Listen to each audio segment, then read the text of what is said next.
Hello, friends. How is everybody doing? It's Marshall Lee of DonkeyJawProjects.com and Marsh Makes Comics, the YouTube channel. and yeah, how's everybody doing? I'm doing okay. Tired. Work just keeps kicking my butt, but I'm here. I made it. And we'll see what comes of the night, of the afternoon, of the morning. Some people it is morning. I know Sideburns is probably going to come in here and say, "Good morning." Let's get some drawing tools out. I got one of these bad boys.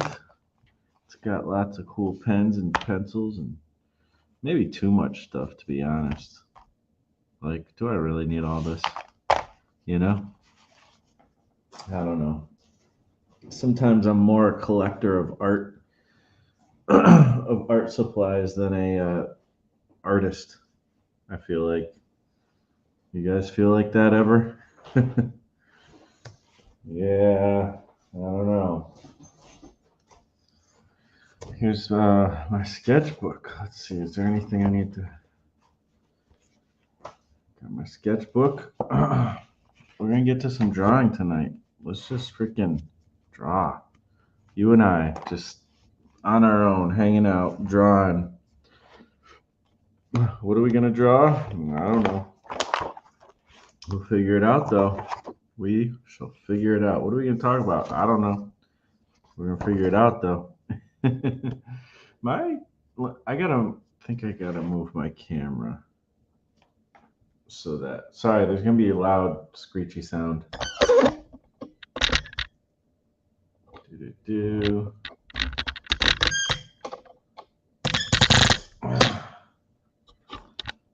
All right, that shows the view a bit better. My desk is like crowded. Maybe I should show some mini comics. I mean, I could still show some mini comics. Let me go know if you guys want to see some. What's up? We got the other comic guy here. The other comic guy. It's a cool name. We got Gladman Comics. Yo, yo, yo. What's up? Thanks for coming by. Adolfo Bailey. Greetings all. Greetings to you, sir. Same, Marsh. Same. Yeah. Yeah, yeah, yeah.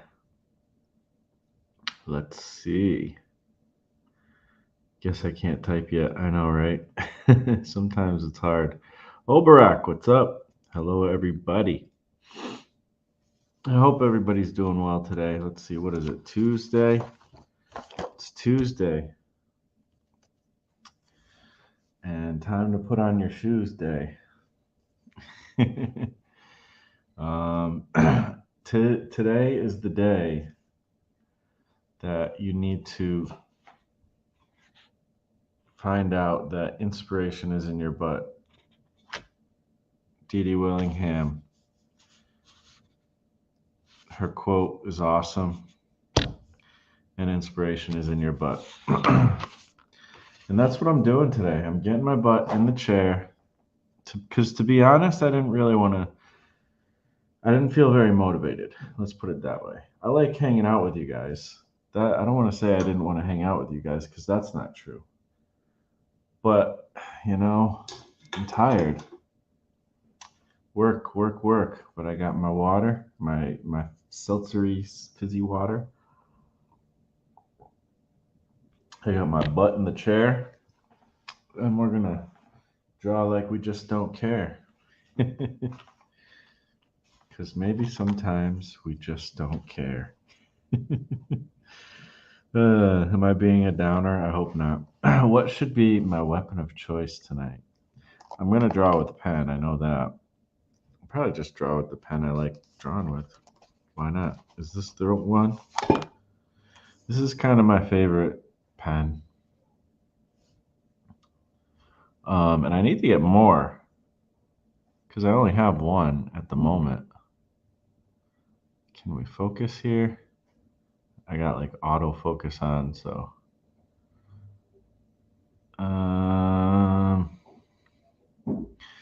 Let me frig with the focus. Let's see, where is that app? I wish that app was pinned. Do I have, oh, I don't even have power going on in this bad boy. I might have to, hopefully the stream doesn't go away before I'm able to get power on.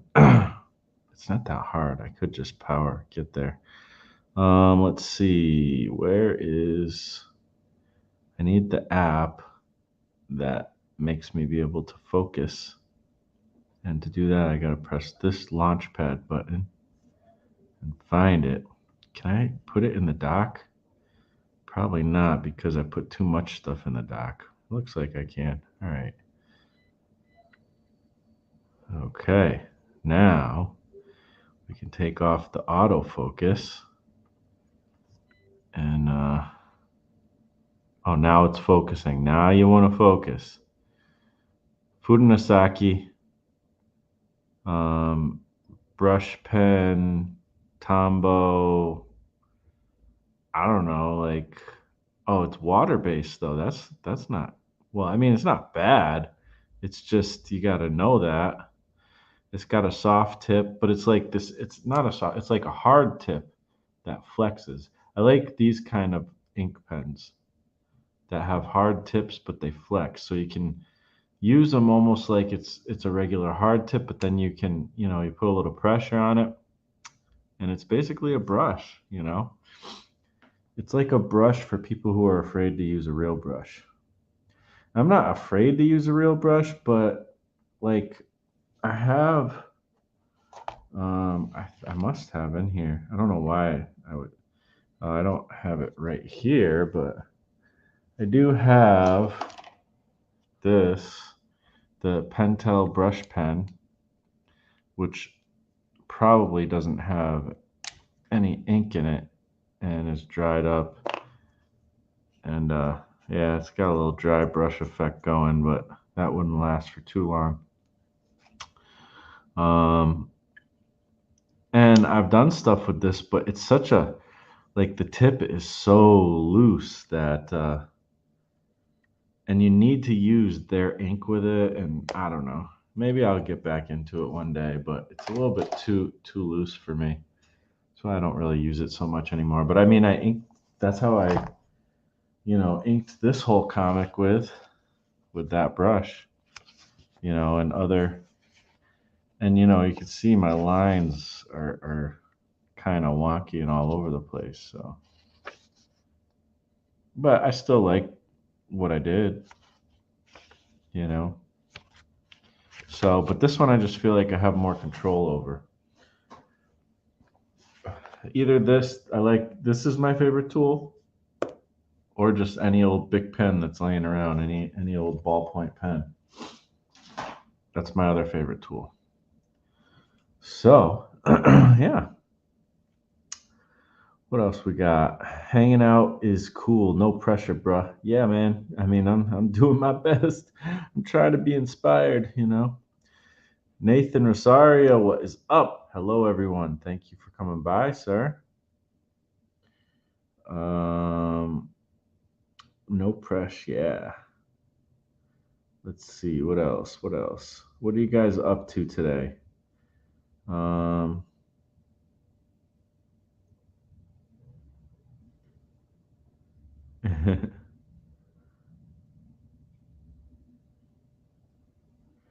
right, cool. Oh, whoops. So people are saying hi to each other. So what am I gonna draw, guys? What am I gonna do? I could show you guys some mini comics if you want. Let's see, Jameith. That's a cool name. All right, folks, how's it going? We're doing all right. We're doing all right. We're getting in here. We got our butts in the chairs. We're gonna make some art. I don't know how long the stream will go. We'll see. The other comic guy is still at work. Yeah, I feel you, man. I feel you. Oberock, that could be cool. That could be cool. Cool superhero.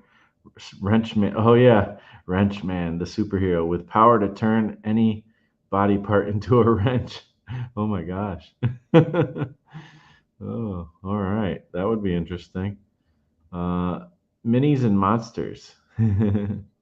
Yes, yes, minis and monsters. Let's start off with some inspiration before we draw. Why not? Why not? I gotta roll over to the mini comic heap and just grab a bunch. I don't know what's in here. Let me look through them real quick, make sure there's no addresses or anything that I shouldn't show, because that happened one time and I was embarrassed. And let's see. Put them all sort of right side up, kind of. Sort of, kind of. Do. Mini comics are so cool, man. They're the best. They are the best. Do. I'll be right there soon. This isn't really a mini comic. Do. This is cool. Some stuff you forget you even had, you know. All right. I'll be right there, friends, kids, wonderful people. Do. Some of these are like doubles. I have like two. I have like doubles of some. Almost there. Almost there. Do. Those are prints and stickers. How was your weekend? Did you make good progress this weekend, or did you just kind of chill out? Ooh, I forgot about some of this stuff. That's cool. All right. Let's get into some mini comics, some inspiration before we get a sketching. You know what I'm saying? I'm almost through the box. I'm down to the bottom almost of all my mini comics that I own.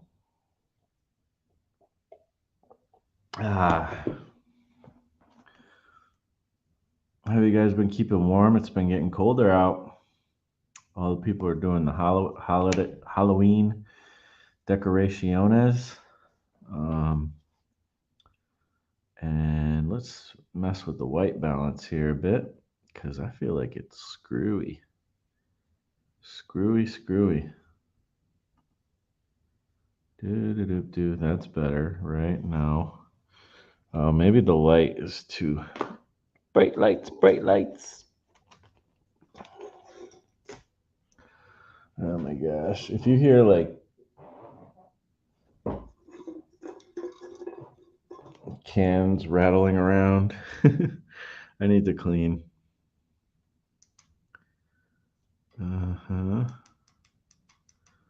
Less bright. All right. That's a little better, sort of. Sort of, maybe. White balance. It's so bright. Anyways. So this is a mini comic I made. This was one of the 1 hour comic challenge. I think this is the one that I made that I failed on when I tried to do the 1 hour mini comic challenge. Probably showed this before, but here it is again. You know, just fun stuff. So there's that. Mighty Mini. And hopefully I'll remember to talk about ash cans. Remind me about ash cans when we're talking about stuff. Farmhouse Antiques. Oh, there's an address. Whoops. But hey, they put it in a publication, so come on. Oh, this is another Doug Freeman comic. This is pretty cool. This is like a pretty full out comic. Yeah, really neat. There's actually a lot of pages in this too. I'm not going to go through every page, but pretty cool. Kind of copy paper type of stuff going on here. And the outside paper is like more of a kind of a glossy paper, but still sort of in the copy paper range. Pretty cool. This one's a little more, it's got like the cutout, the paper cutout thing, cloud, robots appreciating nature by Rachel Ordway. Pretty cool. Oh, you're not seeing the full thing. On a pink cover. Oh, it's a sketchbook. How fun. Of robots appreciating nature. This looks like it's probably an Inktober thing. You know, I wouldn't be surprised if this is not an Inktober type of situation. Pretty cool. Wouldn't really call it I don't know if I'd call it a sketchbook. It looks more like an illustration book. But still, really cool. RachelOrdway.com. Maybe it's still a website. Well, does it have a date? 2014, so it wasn't that long ago. Candy or Medicine, Volume 5. I have a bunch of these. Who's this from? I don't remember, but there's a Band-Aid on it. So that's a fun little gimmick. Throw a little Band-Aid on it, on the ouchie. Yeah. I think this is my friend's wife. Looks like it's kind of an anthology of friends making comics, so that's cool. Nice. So there's that. I remember this guy. I bought a bunch of his comics. He had 25-cent mini comics. This is just copy paper. Looks like they didn't even have a long arm stapler, so they just kind of stapled the sides. I mean, you could do that, like just literally stapled it, like not in the crease like you normally would. So item X, and it's really sketchy. Cool. I think I like this lettering. Really fun and neat. All caps type of almost graffiti-esque lettering. And yeah, fun stuff. Story and artwork by Benjamin Spencer, I think, from Northampton, Massachusetts, which is probably where I got this because there was a, indie comics convention that they had a few years in a row. So yeah, and there's a bunch of them. I bought a bunch, like they were 25 cents. Like I just bought probably all the ones that were there. And yeah, again, just copy paper and making cool art. This is the type of thing that's like super inspiring to me. I don't know why. It's just very simple. It's rough around the edges, but it's fun. And there's multiple copies of it, and I mean multiple. Like, how long does it take to make this comic? Probably not. I mean, does it?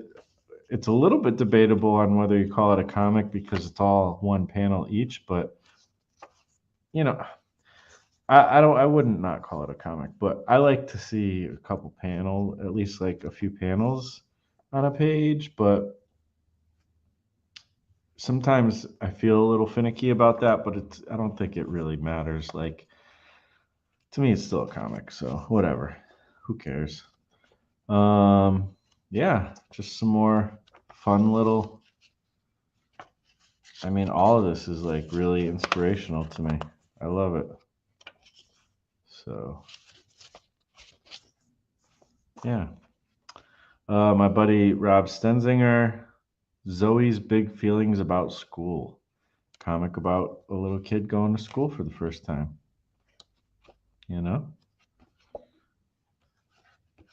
So that's neat. Christopher Runtsman, in his one-page comics, has these cool a couple of them. Frankenstein's monster is like a child, like thoughts and stuff. Like basically a child in Frankenstein's monster's body. Pretty cool. El Oso Moody Melodies presents Riverbird Studios Moody Melody, based on a song by Morris, drawn by Rojo. I don't know. It looks cool already. I like this. It's like a toned tan paper. It's got texture to it. If you probably can't see, but it's got like a texture to it. And look, there's a drawing in there. 2011, Cambridge, Mass. Probably got this at that same thing. And it's in Spanish. And it's cool. I like it. I like it.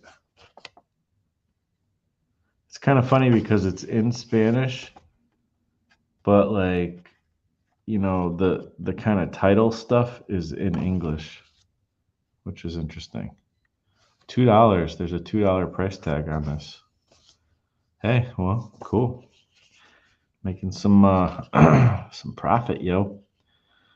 This I remember getting at one point, but I don't remember from who. But it's kind of cool. It's like a little iPod comic. I keep taking it a little bit out of the frame. But yeah, just another cool little mini comic.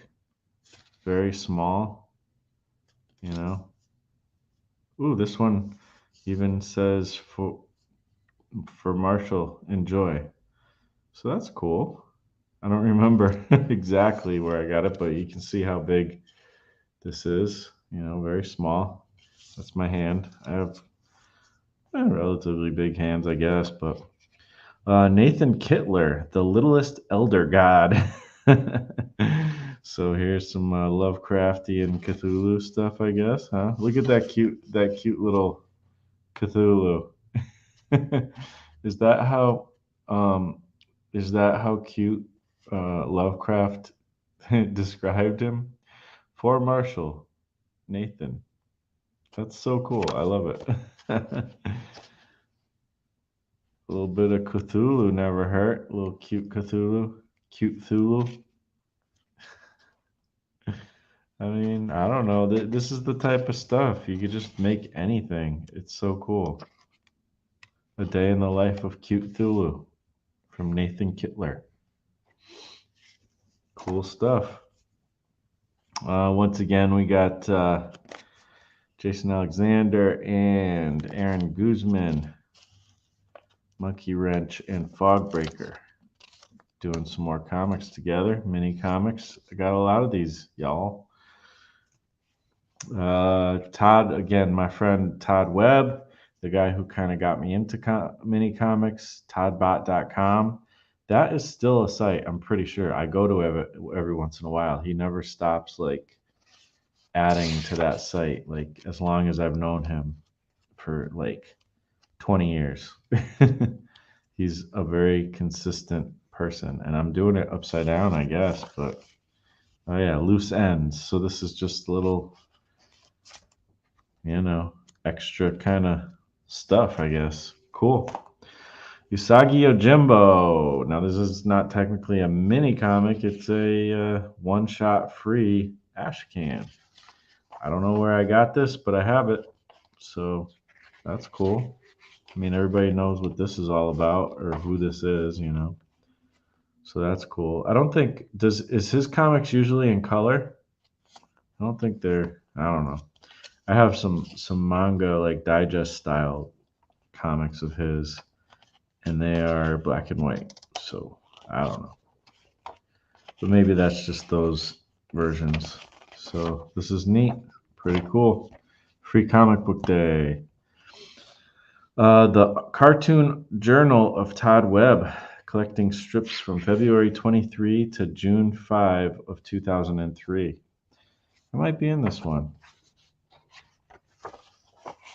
Like, let's see if I'm in this one. It's possible. I feel like, for some reason, I feel like I am. I'm featured in this one. In one of the comics. Let me see. And this is like the comic he used to do, just kind of day in the life stuff. Pretty simple, you know. Whatever happened that day, he did a little comic of it, you know. Autobio. Let's see. And he posted these up on his site daily for a long time. He's very consistent. Like, he gets on one thing and he just does it a lot, and then he gets on another thing and he starts doing that a lot and all that stuff. I'm just trying to see if this happens to be. I tried to do that once, like I was going to do that myself, and it's just not my thing, I guess, but.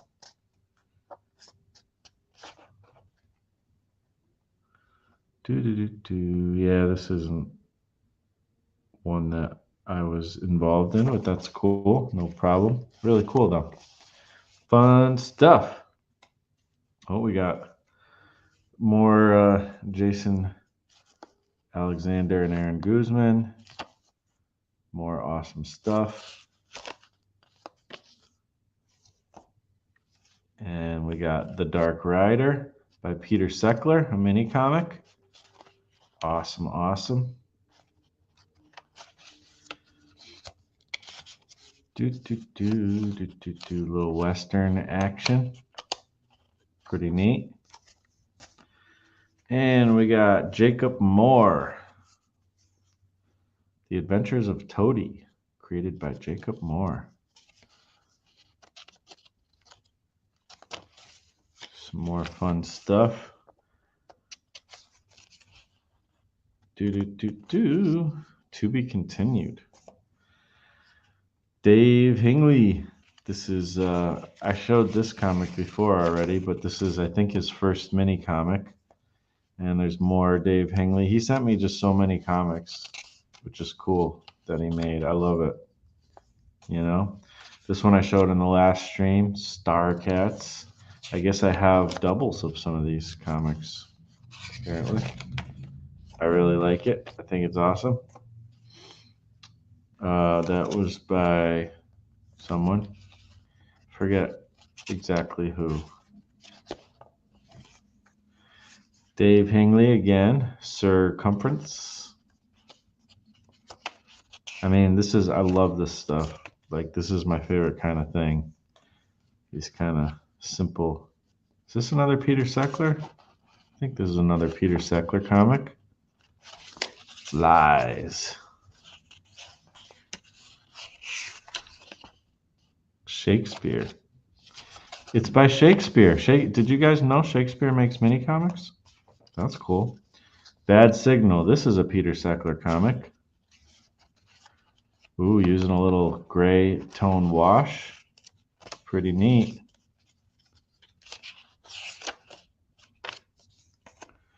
Frank Salazar. There we go. Plant Life from the Stars. Frank Salazar. Brought to you by the AAA creators. Pretty neat. And again, Jason Alexander and Aaron Guzman. Oh my gosh. Another cool one. I freaking love this stuff. Or maybe this is, I feel like maybe he did a few by himself, because some of these are only signed by Aaron Guzman. So maybe some of them are just him. It's possible. Space Crash by Iniki Press. Ooh, I like it. I like the art.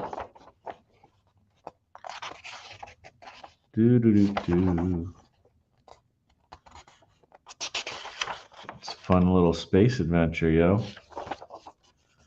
Can't complain about that. I dig it. Cool. What is this? Banjo Doug. See, I don't even remember half this stuff. Yeah, this is like a double-page spread. Sweet. Actually, it's even more, maybe. Oh, it came with the lone wolf stuff. So this has to do with like the lone wolf stuff. I don't even remember getting this. I think he even printed some of my comics as mini comic, or he was supposed to, but maybe he didn't. I don't know. But these are really cool, actually. I like these. Like the art is really neat. I digs it. So that's awesome. And Javier Hernandez, dinosaur dead dinosaurio, 5 of 130. Havzilla.com. I'm sure that's still a site because he's still very active. He's another super consistent dude. Pretty cool.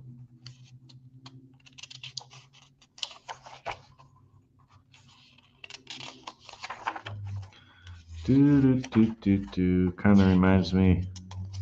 Isn't that the Jack Kirby thing is Devil Dinosaur, right? Yeah, I think so. So it's kind of like the Mexican version, I guess. I don't know. Dead Dinosaur. Okay, so it's like, yeah. I forget. This I think I saw on Instagram. Cheese Stroyer, Bad Teeth Comics presents. And I just like this guy's art. I gotta find this guy again because I like his stuff. Like on Instagram, like this stuff is really neat. Kaiju Attack, MaxToyco.com. He's got ads in here. That's cool. And the art is really fun. Comet Debris, Catch 'em All. I think these are like real deal ads. Oh, you know what? This is from. I think it was a toy. Yeah, this is a guy when I was in the designer toy realm doing that kind of stuff. This is a guy who did some toys, but he did toys, but he also made comics of the toys. Which I mean, why have I not done that yet? Well, I kind of stopped doing toys, so that's sort of why. But really awesome, fun stuff. I love it. You know, it's kind of cool when you get into all these different like, and here's him developing that toy for this comic. When you get into all these tangents of art and stuff, you know, I would never have come across this comic if I wasn't into designer toy stuff. And here's another thing from him. Bad Teeth Zine Factory, full color, pull out poster inside. Ooh, wow. So this looks like, is this like a sketchbook or something? Kind of a neat little sketchbook thingy. Bunch of faces. Kind of neat. I dig it. You can tell he's like using old styles like the what do you call it? The just old cartoon styles. I can't think of the word for it. You guys might be able to remind me. But he's using some old school techniques and stuff, which is neat. These are really fun. I like this a lot.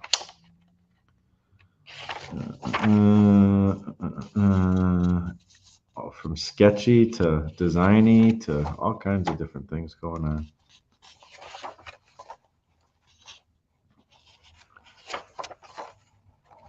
It reminds me of that challenge that Jake Parker said. I think draw 1,000 things or something, or is it 100 things? It's like just draw 100 different versions of something. You know, I should do that. That would be fun. I've never done that before, but I like it. I like the idea. So it's like draw 100 heads. You know, different kind of heads. Pretty neat. I digs it. I digs it. Art Frederick, Joe Hills, CP Stanford, Team Snow Day, laugh at us. All right. So this is a thing. This looks like it's very digitally created, which is cool. It's got that digital aesthetic. Nothing wrong with that. Pretty cool. Do, do, do, do, do.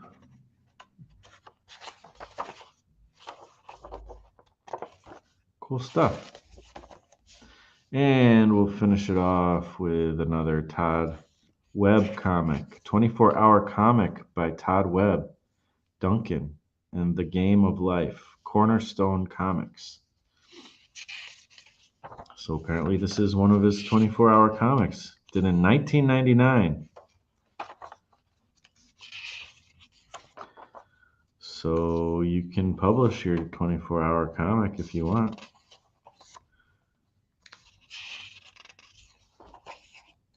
I know, you know who did that? Ryan Otley. I have that comic somewhere. He published the 24-hour comic he did. And it should get up to 24 pages if it's done, you know, in the way it's supposedly supposed to be done, I guess. Looks like he's gotten to it. There we go, 24. Pretty cool. What are you talking about? So there you go. More mini comics from Le Box. Some inspiration for drawing. So let's get into the old sketchbook here. See where everybody's at as well. Let's see.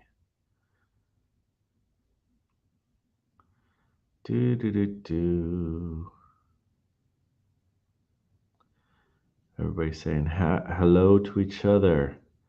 Let's see. I'm almost to the place I stopped. Glad Man Comics is working on your webcomic. Awesome. That's so cool, man. What's your webcomic called? Is it up and published? Be happy to link it. Mini comics were the reason I found the channel. That's the reason a lot of people found the channel, man, and I'm glad. You know, it's I think mini comics are the bomb. And oh, that and the modular music. Okay, cool. Yeah, I don't do too much of that on this channel. I'm thinking though, well, if I can. The problem is my mini comics are in front of the modular area right now, and they are all over the floor. But I was thinking about jumping into some modular tonight, maybe after the show, just because I haven't touched it in a while, and I've been fiending to. Freaking love working on the modular stuff. You running out of mini comics to show? Yeah, I kind of am, to be honest. But I wanted to get through this box, you know. I could show other things at different times, but it's been a good kind of way to start off the show, you know, get people in here and they get to see some cool inspiration before I talk about whatever or do whatever. So, yeah, kind of running out of them, but, you know, there will be other things that could be shown. Do, do, do. Let's see. Dipping into the mid 40s for the lows here. Oh, yeah. It got below 40 at one point last week, I think. You know, at nighttime. So it's been getting cold. We had some frost on Monday. Yep. Let's see, Rob Hodge. Rob Hodge. What's up? It's been a couple weeks since I've tuned in. I like the mini comics and wish more people would do more like that. I hope you are well, brother. I'm doing all right, man. I'm tired today though. Work has been crazy. Let's see. So I should do it. So is Chick Tract considered a mini comic? Only one panel per page usually. A lot of times I think they have two panels. Am I wrong? I mean, even if it has one panel, it could be. I think it's still, you know. a mini comic. But yeah, Chick tracts are definitely mini comics. I have all of them. And, maybe I should show those off one of these days. Maybe I'll dig into that pile. You can go to the Chick Tract website and order all of them, like for a very small price. So I did. Um, Joni's not so fast. Life. I like that name.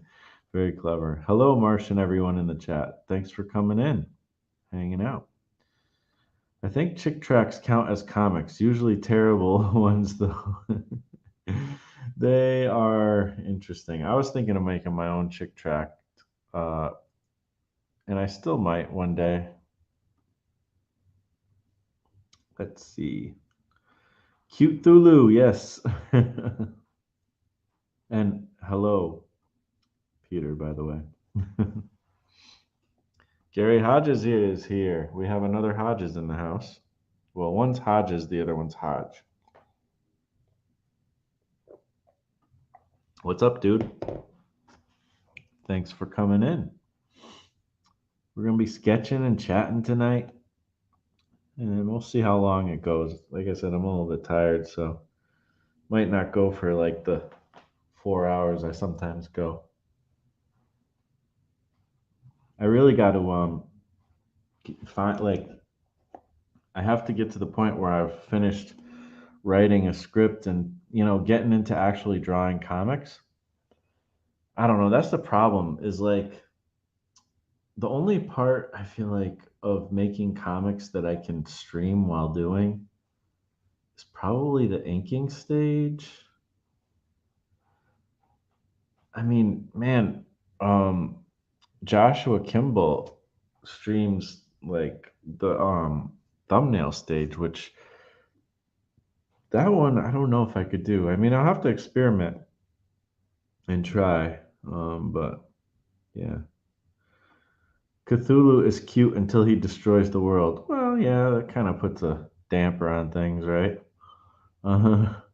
IDW is producing it in color. Oh. Yojimbo. Okay. Cool. Let's see. Apparently, it's going to go back to Dark Horse, where Stan might be producing more things from that universe. Okay, cool, cool. He never stops. He's another guy who's like super prolific and consistent. Like I think that's going to be a theme of the show tonight. Something I'm not is super prolific and consistent. Sometimes I'm prolific, but not consistent. Yeah, Dark Horse. Sorry, I'm drinking a lot of water. Jake Moore. Yes, sir. We need more Jake Moore. I agree with you, Marsh. A little more panels per page would be good, but nothing crazy. Just more juxtaposition to nail the comic feel. Yeah. Yeah, totally. I thought that was Evan Hill's comic. All right, cool. I should know, but yes, Evan. Evan, good old Evan. I love his stuff. I thought it was, but I didn't want to like say it because I wasn't sure. Starcats is Evan Hill. See, I told you. I told you Dan was gonna come in and be like, "Good morning." What's up, dude? Let's see. Glios toy guys make comics. I know. Oh man, you know about Glios? I love Glios. Glios is cool. They make like toys where you can like mix and match the arms and legs and all that. I have or had. I don't think I still have them. Maybe I do. I had a bunch of them though. They make like I'm pretty sure they make like music and comics and stuff too. They're like awesome. It's been a long time since I've been involved with the designer toy stuff though. A180, nice stuff. Hey, thanks. That's good cartooning. I'm sure it was. I'm thinking of doing a little comic of my own. Hey, you should. I think you should.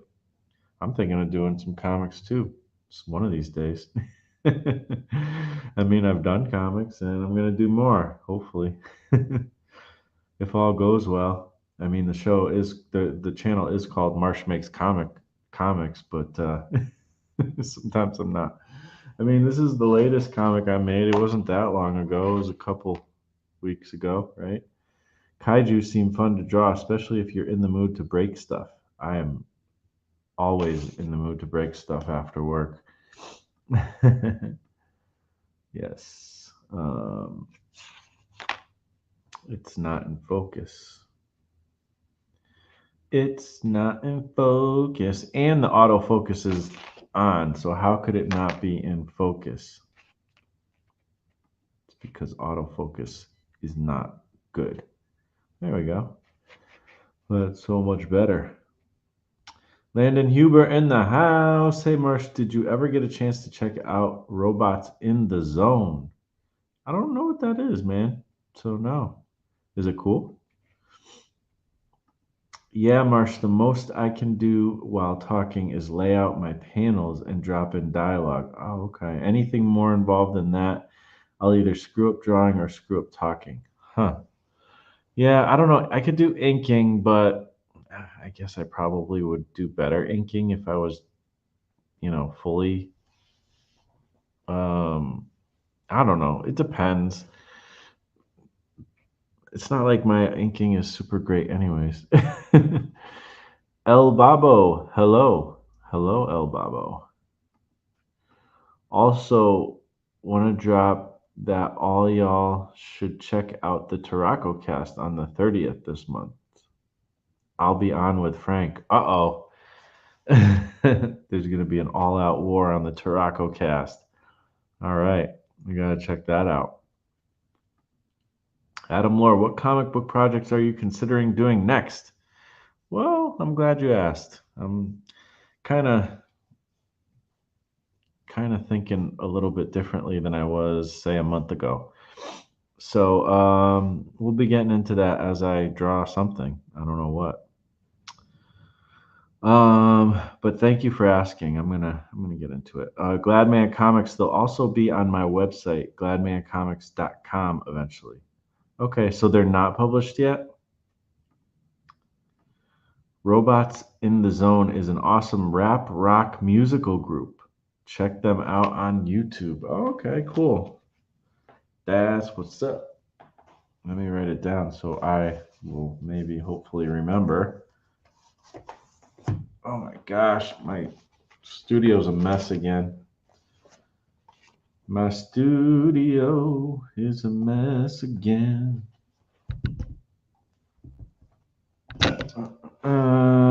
Where is the pen that? There it is. All right.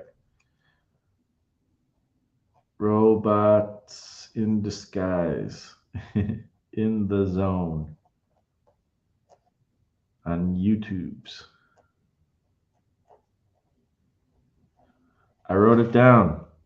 So there is a chance that I might actually check it out. I would like to.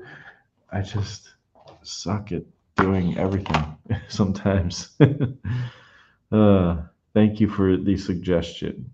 Do you live stream often? 6 p.m. Tuesdays and Thursdays, I live stream. So, yeah, I'd say that's pretty often. And once in a while, there's a random other time, maybe on the weekend. It depends on where I'm at. Adam Lore, cool. I was reading the Book of Enoch and some other extra biblical stuff. Oh, that's cool. Yeah, I mean, I did mention that I kind of wanted to draw stuff from the Book of Enoch, but it's or make a comic from it. And I mean, that's always something I'm interested in messing around with, but nothing solid has come of that yet. El Babo says, "What do you ink with? Looks very stylish." Ooh. Yeah, stylish, I guess. I don't know. I guess it's stylish. Thank you. I hope that's a good thing. Dede did this. Dede Willingham, who's not here today, but I don't think she's here. But she did the top part, and then I did all the rest of the stuff. So yeah, Yeah, I don't know. I like to use this pen. I showed this earlier today, actually. It's this is like one of my favorites these days. Fudanasaki Tombow brush pen, and it's got like kind of a slightly hard tip, but it's flexible. You know, so it's almost like it's like a brush for people. I described it before as like a brush for people who aren't good with brushes.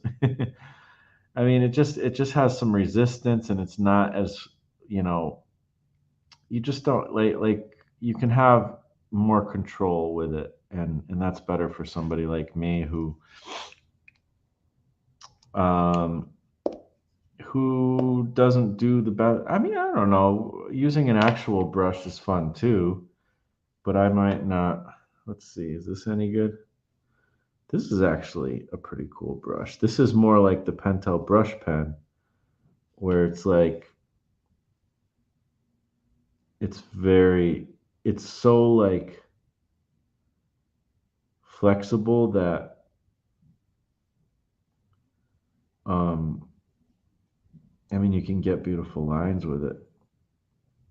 And it's so flexible though that you can't even feel any resistance, when you're making these lines. But it's getting a really nice line, that's for sure. And you get that dry brush effect if you want, you know. This is actually a really nice brush that I never used and didn't even realize I had. It's water based. It's Kuretake Zig Clean Color Real Brush. Pretty cool, actually. Maybe I'll add that to my arsenal of stuff that's in my looks like zebra lines. Um, my pack of pens and stuff. This thingy. Do I have any good brushes here? I got this recently, and I remember I tried it for a second and didn't love it. Let's try it again. Ooh, that's actually not too bad too. This is I don't know. I saw it at Michael's. It's got Japanese lettering on it, and it looks like a wooden brush, but it's not. It's pretty neat though. It's actually not bad. I have no clue any information on it, but this is making me want to use brushes again. It's been a while. I used to use the Pentel brush pen a bit, so I could sit there and make those marks all day. Well, maybe not. I don't know if I really could. I might have just lied to you guys. Let's see what else we got. I got these Micron PN pens. These are just pens, they have this kind of plastic nib. I don't know, they're kind of like the Microns except for they have plastic nibs. I also like the Sakura Pigma, these pens. This is another brush tip. This is like a thick brush tip. This one's kind of beat up a bit. It's kind of got that faded ink thing going on right now, so but I like some of those pens as well. I think they have like a similar, some of them might have a similar tip to the one I showed you that I really like. Here's another one. I think this is my favorite. Yeah, this one's got that same sort of tip where it's like a plasticky, like, so you can kind of just get those regular thin lines out of it, but you can also press a little bit and get this one I think is running out of ink, but this was like my favorite for a while. And this is like this Tombow Fudanasaki one is like a better version of these Pigma ones. And these ones are good though too. I mean, they're all good. Like um I like chisel tip stuff too, like this. You can get like cool lines and stuff. You can draw with like the tip of it and get thin lines, and then you can get those thick. And it's good for like obviously for um, calligraphy lettering. That's kind of the point of it. But I don't know how to calligraphy letter, so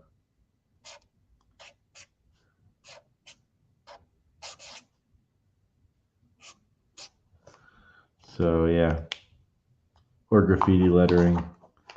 I'm not like super great at lettering, but I mess around sometimes. And this is the Copic version of Micron's Copic multi-liners. That's a 0.5. I like to use just ballpoint pens though a lot. Here's the kind of Micron brush Pigma thingy. This one's worn out. It's got the dry brush going on. It's good to keep the worn out ones though, because then you could get some cool textures with the dry brush effect. I got a Sharpie in here. Let's see what else. This is that same brush I was telling you. This one may or may not have more ink. This one looks pretty worn out as well. I used to go through a lot of those. What else we got?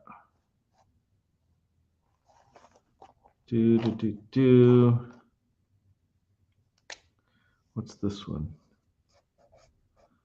It's kind of like a Sharpie tip sort of thing. Sort of, kind of. Not really, though. What else? Anything else interesting? I don't think there's anything else interesting in here, really. Oh, this is the Copic multi-liner brush, medium. I haven't even used this at all. This one's not even doing any kind of... This is actually pretty cool. It's got like no fading to it, no dry brush effect. So if you really don't want that dry brush effect, maybe Copic is the way to go for brushes. It's kind of got a funny line to it though. It doesn't like taper off as easily and smoothly as a real actual brush, because it's kind of got that felt tip type thing going on. But it's pretty good, pretty cool. I don't think I've ever used that one. That's like the first time. So yeah, lines. How fun is that? What are your guys' favorite tools?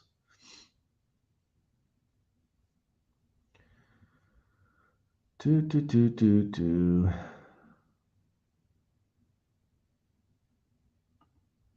Autofocus, autocorrect has one job. One job. Right. King Kaiser 24. What's up? Hello, sir. Thank you for coming by. I have one of that. Okay, so you have one of those pens. Cool, cool. Yeah, right. Pen porn, right? Who doesn't love pens? I don't know. Artists, like, I was talking about it earlier. I'm like, we like sometimes I feel like I'm more of a art like a art tool collector than an artist. If I spent as much time working on my actual art, sometimes I feel like I'm just not doing it like I should. Gladman Comics. Sorry, not trying to spam. I don't think my message was going through when I put my name in the message. Okay. I don't think you were spamming. Not that I could tell. El Babo says sick. Landon says, you won't be disappointed if you listen to Robots in the Zone, dude. Their music is highly creative, unique, and experimental, kind of like Beatles meets the Beastie Boys. That sounds interesting. You know what? You know what I'll do is I'll look it up right now and it'll play a video, and hopefully that will remind me later to check out Robots in Disguise. In the Zone.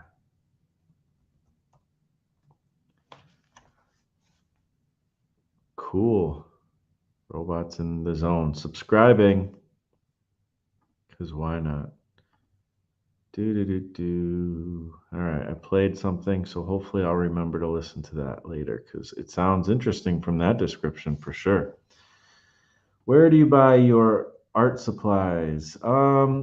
Michael's sometimes, they don't have everything. You know, what's that other one? Hobby Lobby sometimes they don't have everything. We also have a Blick, relatively nearby in Connecticut.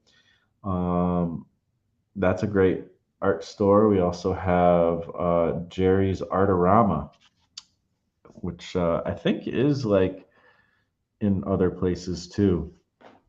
And that's another great store for art supplies. And online, Jet Pens, Amazon, wherever I can get the things I'm interested in.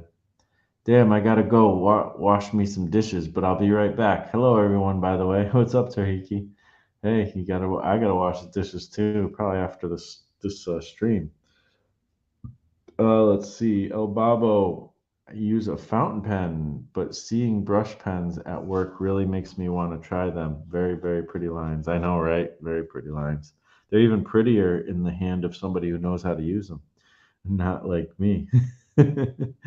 But yeah, fountain pens are great too, though. Nothing wrong with that. Anything that makes a mark on something that can take a mark is a cool thing to make art with, in my opinion. I don't care what it is. I don't care if you're putting rocks on the sand. Like, doesn't matter. Whatever's closest to you is the tool you should use. Do you draw with just pencil sometimes? I don't as much as I used to. I used to draw just with pencil more often than not. Now I almost don't. I rarely even. I use pencil for under drawings sometimes. Sometimes I just draw with pen. You know. I mean, when I'm making comics, so far I've mostly done under drawings because but I definitely would like to experiment with just going in there with the pen. I'm not as good as some people who can do that though. Uh, our friend Nathan Rosario here, who's saying hello to Devante. Hello, Devante. Thanks for coming by. His sketchbooks you could see on his Instagram. His sketchbooks are just you know ballpoint pen drawings, and they're freaking amazing. You know. So I don't know. Some people are just really good with that, and I like to do ballpoint pen sketching a lot. So I'll probably do some tonight. Gladman Comics. I published my webcomic on a website called Global Comics. The comic is named after my username. I only have one published so far, but I'm making them mainly for my newsletter. Okay, cool, cool. That's awesome. Where can I sign up for your newsletter?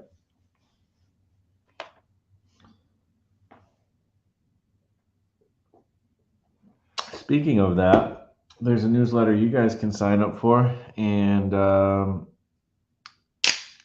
it's the first link in the description. And yeah, if you want to check that out, I'll be sorry, this is ASMR moment.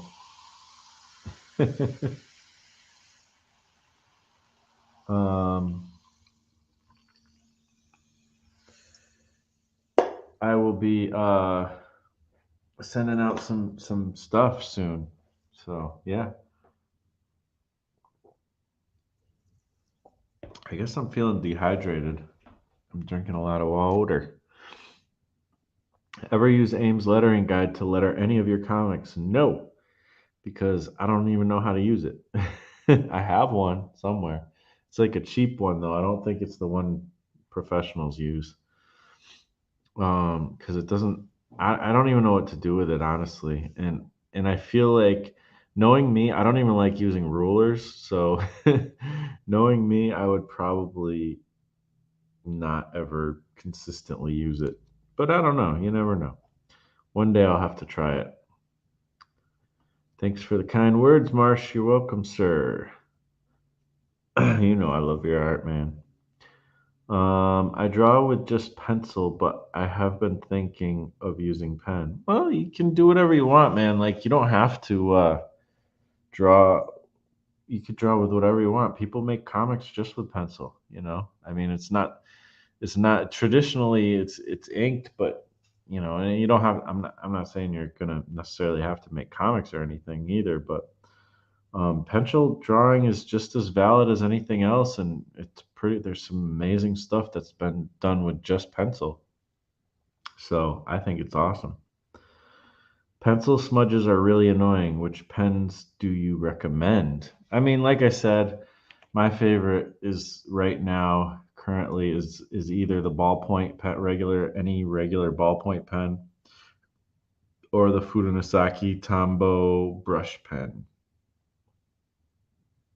Yeah, with the kind of soft tip. It's got I think there's a couple different ones. Let me see if I can find it for you guys. I'll put a link to the Jet Pens one. Food. How do I spell that? Fuden Osuki. Eh, brush pen hard tip, I think is the one. I could be wrong. I know it's flexible though. It's kind of like a hard tip, but it's flexible. I could link to the Amazon. I could even make it an affiliate link. If I was smart, that's what I would do. Let's see. Maybe I'll do that if I can remember how to even do the affiliate link thing. Do do do do do do do.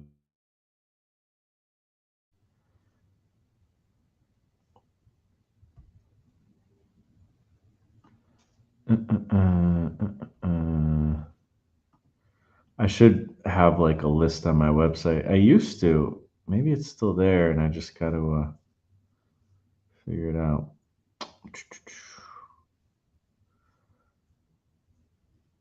Become an affiliate link. Become an affiliate. I'm just gonna send the link in once I find it because this is gonna take me a while to figure that part out. So, anyways, let's see. Tombow Furusaki Foodie Brush Pen Hard. Let me just go to Jet Pens, maybe. Let's see. Maybe this is it. I think mine is soft though. Yeah, it's the soft tip.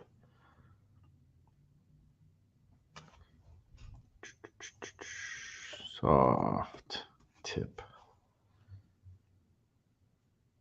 Oh yeah. Oh, you can get a 5 count. I bought something from Amazon today, and I should have just got. If I realized, I don't know. I didn't think that I should get this or anything, but it's a 5 count. Does that mean you get five of them for $11? That seems like too cheap.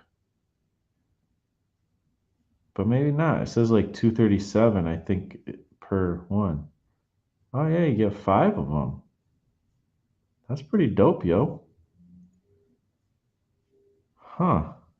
I'm gonna add that bad boy to cart and probably buy it. I'm not gonna proceed to checkout right now, but let's see. Yeah, this is my favorite pen. I might as well have some, when this one runs out. So, I mean, I'm not trying to buy a lot of things right now, but that's kind of a no-brainer. So here is the link. Let me see. This is the pen I like the most these days. It is not it is not water resistant, it's water based. So you can't really color over it. I mean you can, but you're gonna have to expect some smudging and use that to your advantage. Uh, I've colored over it. Well, you know what I did was I used the gray markers over it, so I kind of used the smudge to my advantage. That is a very ugly link, and I don't know if it works because it continued into the next comment. So let me just see if it's working. Where we go? Does it work? Yeah, it does. It works. Okay, cool. So there's the link. I wish it was a shorter link.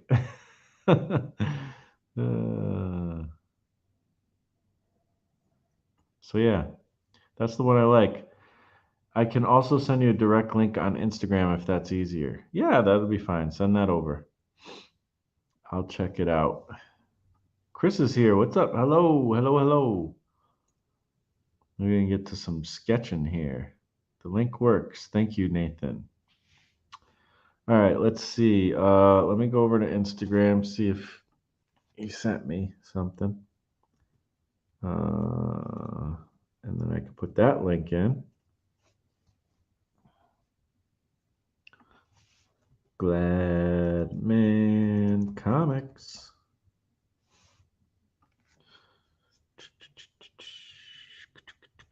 Well, I don't have to go to your Instagram, actually. But I don't know. You got your comics on Instagram. I'll just send that link because that's cool.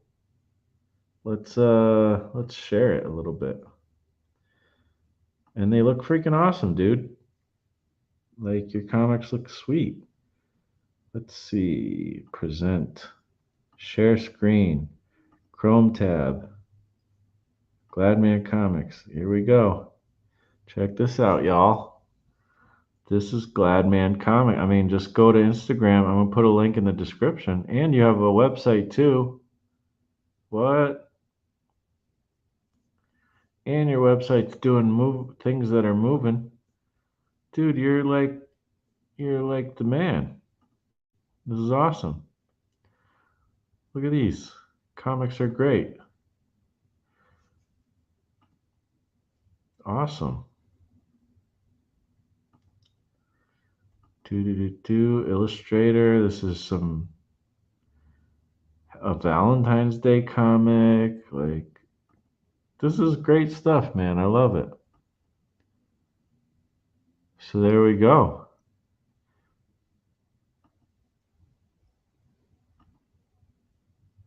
Oh yeah. I'm looking forward to checking all this stuff out. I'm gonna like some of these things. Do do do do.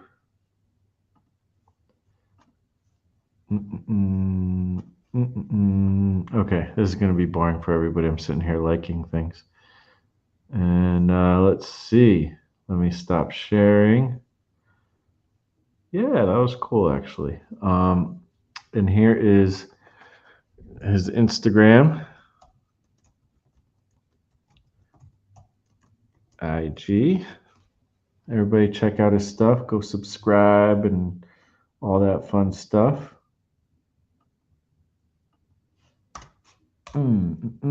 Thank you for watching, Gladman, and hanging out with me all the time here. And there you go. There's a little linky do.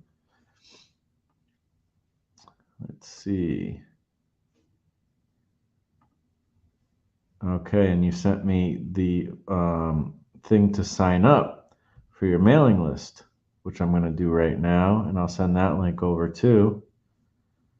Dookie dook doo.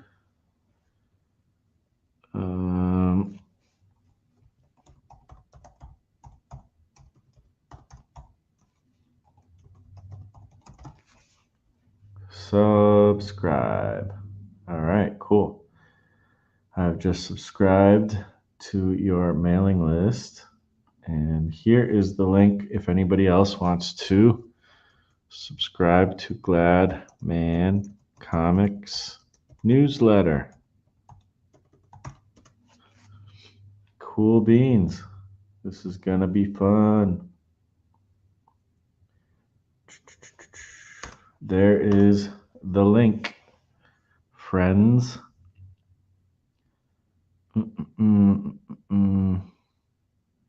Nathan's following you. Nice. What's the pen called? I thought I said it. It's called the Fudanasaki Tombow Brush Pen Soft Tip. That's what it is. And there's a link also in the description. You can find it.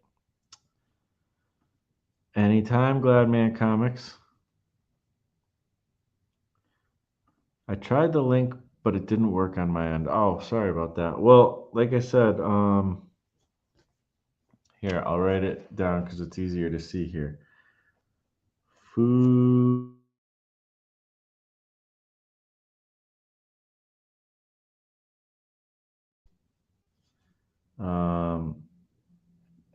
Tombow, brush, pen. If you write all these things in there, you will get to the exact pen. Soft tip. There you go. Hopefully that's helpful. Hopefully you can find it.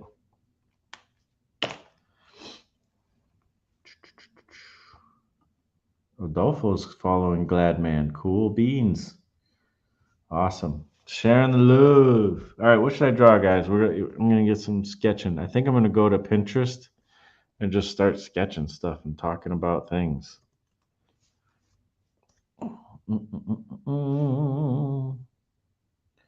There we go. There's a girl with a foot in your face. I'll draw that.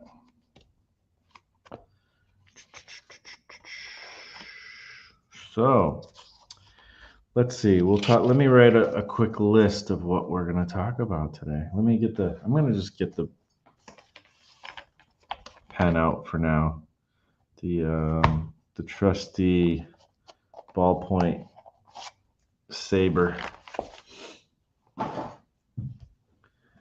and we'll just have some fun. And yeah, what's my list going to be? We're going to talk about my comics. We're going to talk about appetite to draw. What else are we going to talk about? Let me know if you have any questions. We can talk about that. Any thoughts, anything you'd like to hear my views and opinions on. I think I don't have like a huge plan.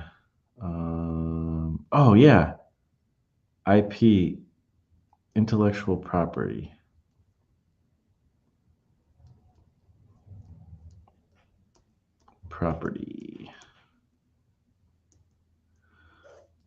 Okay. I'm going to go backwards, though, from the way I wrote it.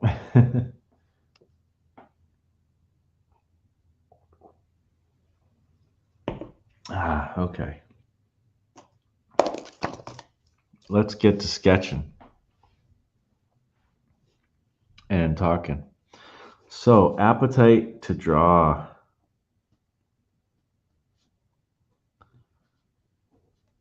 What is your appetite to draw? Do you have a large appetite to draw? Do you have a small appetite to draw? What exactly is your appetite to draw? Should I draw that lower? Let's draw that a little bit lower. This is the waist. Try to get this gesture in. And I'll try my best not to be too dogmatic.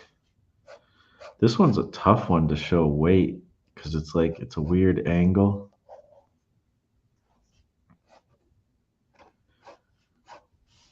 This is really going to be a tough drawing to draw.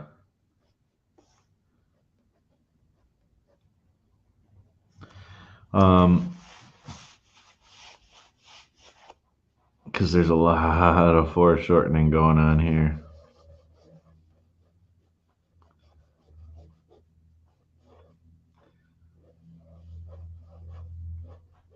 Yeah, this is going to come out pretty bad, I bet. Oh well. That's why we're here, to suck at drawing. So man, like before I was on this, doing this episode, I was just kind of looking on YouTube for just some inspiration because I didn't really know what the show was going to be about, and like I said, I'm kind of tired and all that, and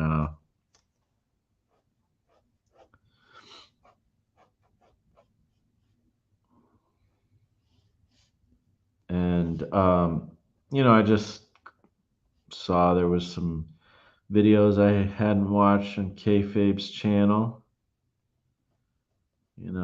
Them good old boys, Mr. Jim Rugg and Ed Piskor. Um, and there was Simon Bisley Bible drawings, which was interesting, and which I would love to get, but there's no way I can afford it at the moment. And then also the Robert Crumb sketchbook, which some of them are affordable, some of them are not, but I'm still not getting them because they're not affordable for me, even the cheaper ones at the moment. But still, watching those videos was like, okay, cool. And I was just thinking though about Robert Crumb because I've seen like I don't know, there was a documentary that's pretty famous, I think. I don't remember what it's called, but I've seen it. And one thing that I learned from watching that documentary is this guy just has such a huge appetite to draw. Like that's what he does. That's like all he does. Um, and there's other people like that, like Kim Jong Il, who just passed away, sadly. Freaking 47 years old, just passes away from a heart attack, like craziness. Rest in peace to him. You know. But if there's somebody, he's another person who I think of when I think of like an appetite, somebody who has like an amazing appetite to draw. And when it comes down to it, I know like how much I love to draw, and if I wasn't trying to do a million other things and I just kept it simple and just said, look, I'm just going to draw in my sketchbook every day, like that probably would be a really good thing. Like I probably I kind of wish I've done that throughout my life. Um, so I don't know. What do you guys keep like a regular sketchbook? Have you always kept a regular sketchbook? Is it like off and on? Like for me, it's very off and on. There's been times I've kept a pretty good sketchbook, but there's been a lot of gaps where I'm just like rarely draw. Like that's kind of where I'm at right now lately. Like I draw on stream and then, maybe 2 or 3 times a week, maybe I draw off screen. It depends on if I'm working on a project then I'm drawing. But like if I'm not specifically working on a project, that's kind of why comics are really good for me because if I'm writing comics then I'm drawing. I'm doing research and development type stuff or I'm drawing the actual comic. So I'm getting this drawing like all wrong right now, so I'm gonna kind of fudge it a bit, anyways, because I'm already so off. But this is just kind of the first warm up sketch. And it also made me think, well, I'm just gonna draw on stream tonight and see what comes of it, because just to get the freaking pen out and just draw, like stop dilly dallying, lollygagging, and all that fun stuff, and just freaking you might not be working on a specific project, but at least you're drawing, right? Like, come on, get your butt in there. Inspiration is in your butt, as Dede says, and freaking draw. Like, stop screwing around. And it always feels good. I always feel good when I'm drawing, like, especially when I'm just kind of, well, I shouldn't say I always feel good. Sometimes I feel like crap, but, I generally feel good. Especially, like, it's easy to kind of just be like, you know what, I'm just going to get out some reference and just draw from reference, from photos.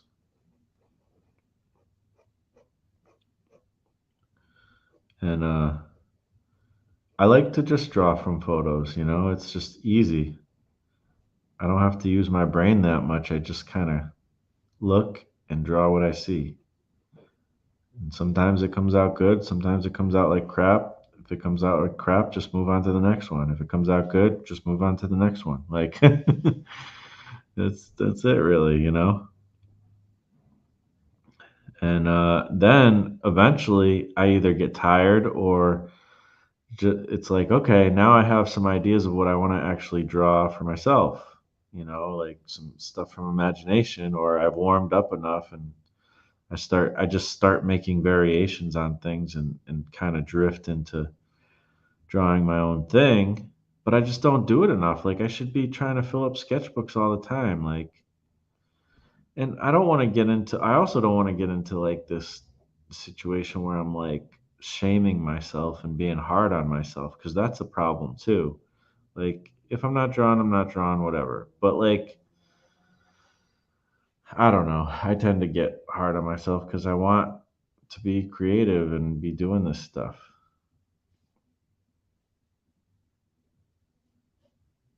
It's funny. So I was watching the Robert Crumb, sketchbook thing, like I said, and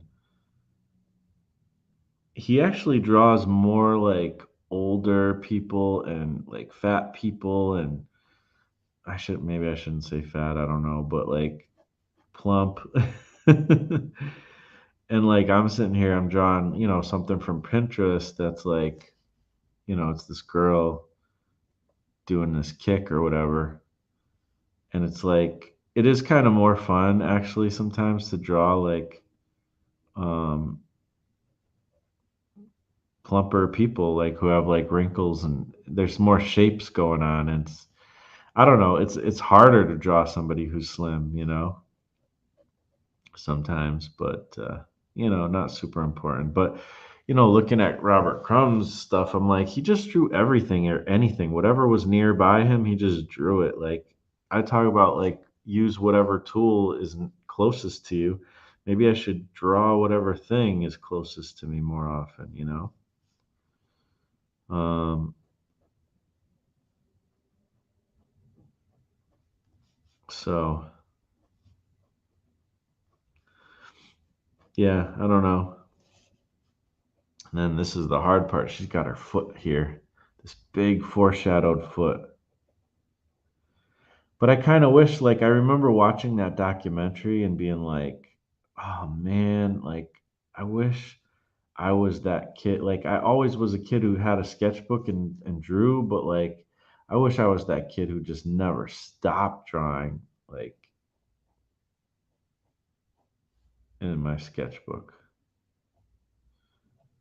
Um, because I'd be so much better now, if I just, because to me, I feel like I do have that a little bit where it's like, I do actually, um, like and just enjoy sketching that much where if I just made it a ritual, a habit that I do every single day, then I'd probably get into it, and it's not like I wouldn't enjoy it. I think I really would enjoy it. And I just have never made it a thing that I always do. So yeah, I don't know. And then Simon Bisley also is very prolifically always drawing and stuff. And he's amazing, and just looking at his skills on the Bible thing and all that, like you're just like, oh my gosh. I mean, I know I could get to levels like that, in my own way, but I'm not anywhere near that, because I feel like I can do anything.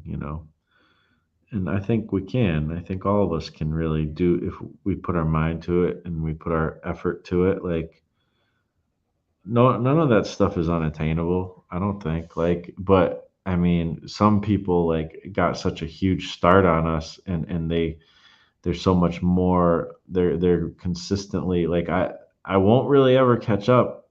You know, I mean, technically, because Kim Jong Il died, like maybe it's possible, but probably not possible to catch up with him. And it's not important really to try to do that, but you know it's not really, yeah, it's just not the point to do that, but like still, like sometimes these comparison thoughts kind of creep into your head, and it's like, maybe you could catch up with them, but you're just going to end up having to do your art in the way you do your art, which is fine. So I'm not trying to talk about like being discontented so much. It's just maybe I'd like to develop that appetite to draw a little bit more than I've had in the past. And it's like just because I'm not specifically working on a particular, like the art of a comic at the moment, like I'm working on comics, but more in the writing phase, you know, doesn't mean I can't still make it a habit every day to get some drawing done. I mean, I should because if I want to make my comics art really good, then I mean that's where you get to practice it and make mistakes and like experiment in ways that you wouldn't like maybe experiment um, if you were trying to actually create a specific thing. Like it's best to experiment when um, there's no risk really involved, like in your sketchbook, because technically it's not something you even need to show to anybody. You can if you want, but like, you know, you don't have to, and that's a great place to, like I said, experiment without too much without any risk. And then you can those experiments where you've stumbled upon something that works, now you can take that to your actual drawing, because not only did you stumble on it, but you probably put some time in on developing it to a better place. um, you're kind of building a language of basically your own voice. You might call it style, whatever, your own voice in art. And there's really no other way to develop that than just putting in the time. So, yeah, just after seeing that video today is making me definitely think like, ah, man, I just need to get back into the habit and just straight up get into the habit of keeping a sketchbook and daily sketchbook. Maybe I need to make myself do that even if I'm making comics, you know, because that would sometimes be like my excuse, like, oh well, I'm drawing comics, so I don't have time like to keep a sketchbook. But maybe that's just me lying to myself. I don't know. What do you guys think? So I'm just trying to. And one thing too, like Robert Crumb's stuff is like, it's not like he was trying to always get like pretty lines. Like a lot of his lines are like wobbly and stuff, but he just draws the thing in front of him. And that's pretty dope.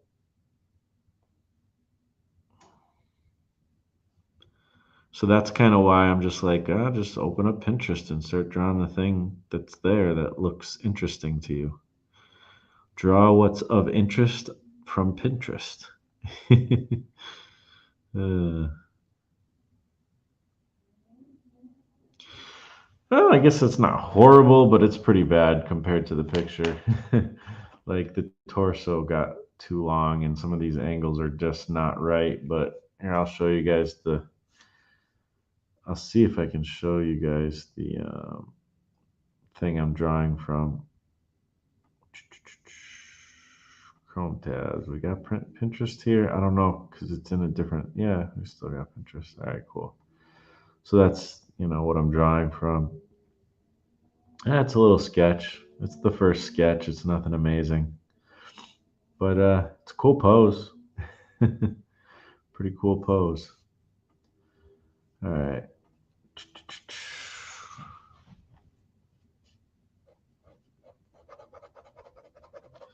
So yeah, that's the kind of topic of appetite to draw. I'm gonna get into some other stuff too here, but let's check out the chat. Do do do do do do. All right.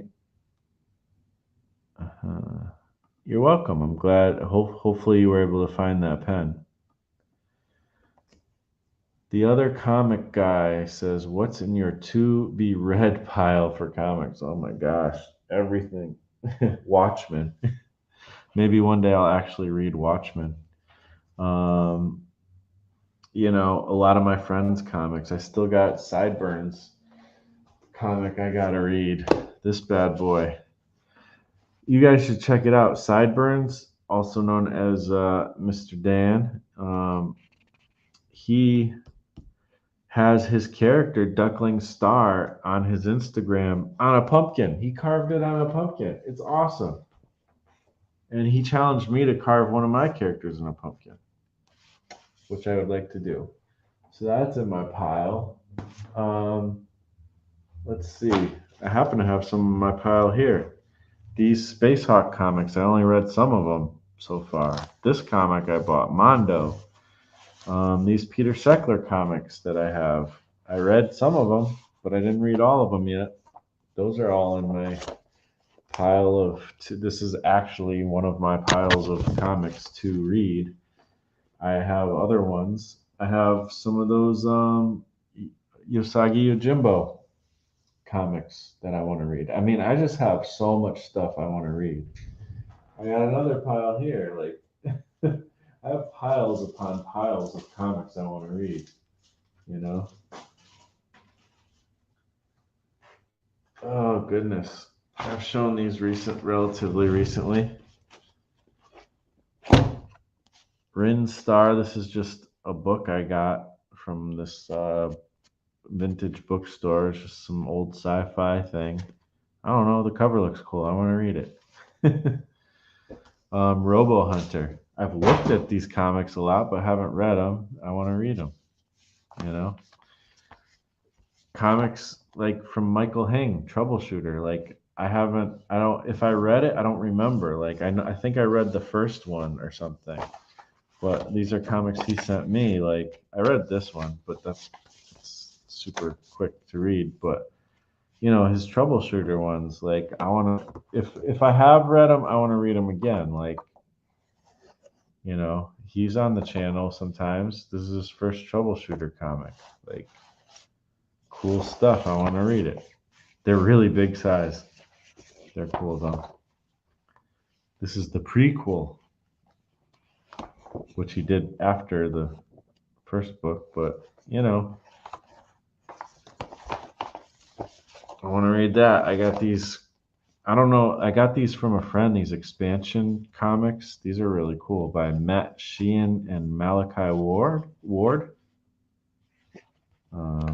They just got really cool art. These won't even take long to read because there's a lot of it that's wordless. Sorry, you can't really see the full thing very good, but really cool illustration. Just some kind of sci-fi type stuff. And I don't know, very moody looking. I want to read it. I got two of them. This one I did read. Here's a comic I actually did read. The one-page comic extravaganza by Christopher Runtsman. Really cool stuff. So I do read comics. It's just it take me a while. This one, Dede sent me Sleepless. I want to read that. She also sent me Firepower by Robert Kirkman. I want to read that. More Christopher Runtsman comics that I want to read. I just have so much to read. And I'm going to put this other to read comics pile on top of this to read comics pile so that they're closer together. And yeah, I don't know. If I had the time to do everything, I would do it. Or maybe I wouldn't. But I would like to think that I would do it. So that's just one pile. I have tons of comics I haven't read in my life that I own. There's a lot, sir. There is a lot. Pinterest is a great resource for art ideas. Yes, sir, I agree. Large appetite to draw. Available time puts me in ramen noodle zone. Ramen noodle zone. Oh, gotcha. I gotcha. Yeah, I feel like I have a pretty large appetite to draw, but time does that. But I need to make, I I think like I need to make it more of a priority, you know? Like I can make it more of a priority, I think, and I need to. So, yeah. I have the Simon Bisley Bible art book. Oh, really? Oh, Nathan, please, please, please, please. Next time we hang out, bring that. I would love to see it. If you would, I would love to see it. Maybe we should hang out. I'll text you later. But actually this Saturday, I'm thinking about it. But I'll text you later. I have specific times I'll be available on Saturday for sure this time. I couldn't last weekend because it was just the week was just too rough and I just needed to not be doing anything specific that day. But this Saturday I actually am definitely going closer to your area for 100% sure, God willing. I plan on going up, so if you're available, we'll talk though. Um, but yeah, bring that Bible art book, man. I would love to see that. I keep a sketchbook. I have about 12 of them at this point. Oh, that you've finished, I think, except for maybe, whatever you're working on now. Perhaps going back 10 years or more. I have like tons of sketchbooks. I probably definitely have more than 12, but they're not finished necessarily. A lot of them are sparsely finished, you know. Perhaps going back 10 years or more. Most of them are not great, but very useful and helpful. Yes, yes. Dan has subscribed to Gladman. Awesome. I'm glad everybody's like supporting each other here. Inspiration is in your butt. Cracks me up. I know, right? I love it. I love it. That's why I had to make a comic of it when I heard Dede say it. Is Marsh a coffee drinker? Marsh is definitely a coffee drinker, and I've been trying to cut down lately, and I've been doing pretty good with cutting down. But yeah, I have like a big thermos that's probably about I don't know, 6 cups, like 6 measuring cups worth. I usually put in there, I think, somewhere around there or a little bit less, I think, actually, because I have some left over when I brew it. So, somewhere around 6 measuring cups. And I drink that. I've been actually drinking it black a lot, but I put some heavy cream in it actually too sometimes. And then I've been trying to let that just be the only coffee I drink in the day. Once in a while, I'll get one later on in the day as well. But it's not because I love coffee, it's because I'm a low energy person and I need it to survive. But I don't really need it. So I don't know. I want to be a high energy person without coffee, but I do enjoy it a little bit sometimes. So yeah, that's my story about coffee. A180 says, I can relate to your struggle. The last time I drew was probably last month. I've been doing different things and never think about just sitting down and just draw. Yeah, yeah, I've gone for months and months without drawing before in my life. That's for sure. Maybe it's possible I've even gone for a year without drawing. Probably not. I kind of doubt that, but it might be possible. Adam says part of Crumb's compulsive obsessive drawing comes from his amphetamine use. Yeah, I know there's probably some possibly like mental or drug related things, of why he's like that. I know. But that doesn't mean that you can't have an appetite, increase your appetite or I don't know. I don't know. It's inspirational that he draws that much and he has that appetite, but it also is a bit discouraging at the same time. It's weird. Tahiki, I struggle a lot with drawing, with the discipline of it. The drawings I post on IG kind of show the ups and downs, but I think that even the bad drawings are important practice wise. Absolutely, I 100% agree with that. You got to get out all the bad drawings to get to the good ones, you know?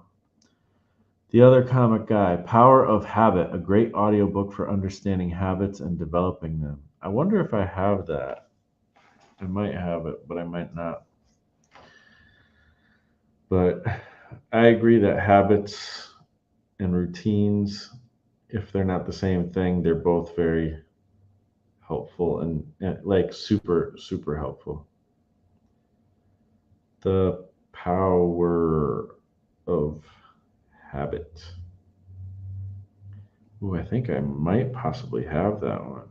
No, I don't have it, but I've seen it before. It's in my wish list. I have yet to buy it yet, but one of these days, maybe in the next one.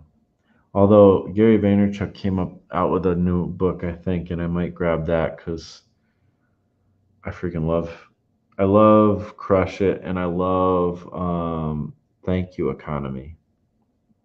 Those are the two I've really sunk my teeth into more than any of his other books. I also love Seth Godin books as well. I struggle with drawing.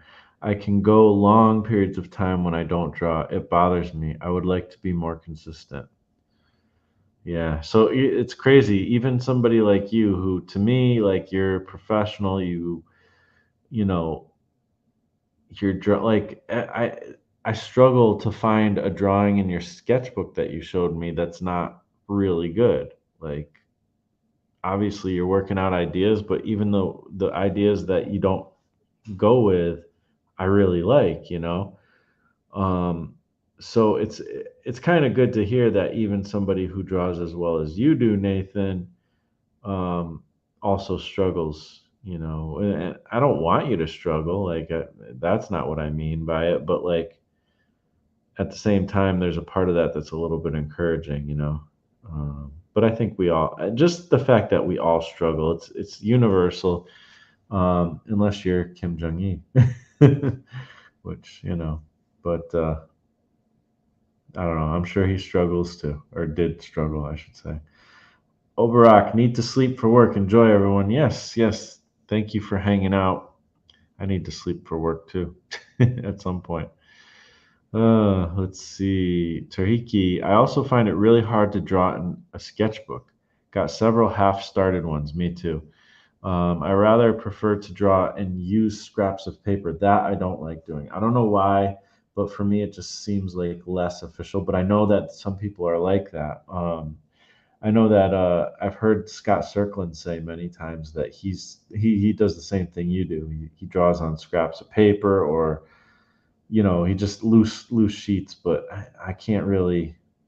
I don't know. I do like to keep a sketchbook, and I do like to draw in a sketchbook, but I do also have the same thing where, you know, I have several half started ones.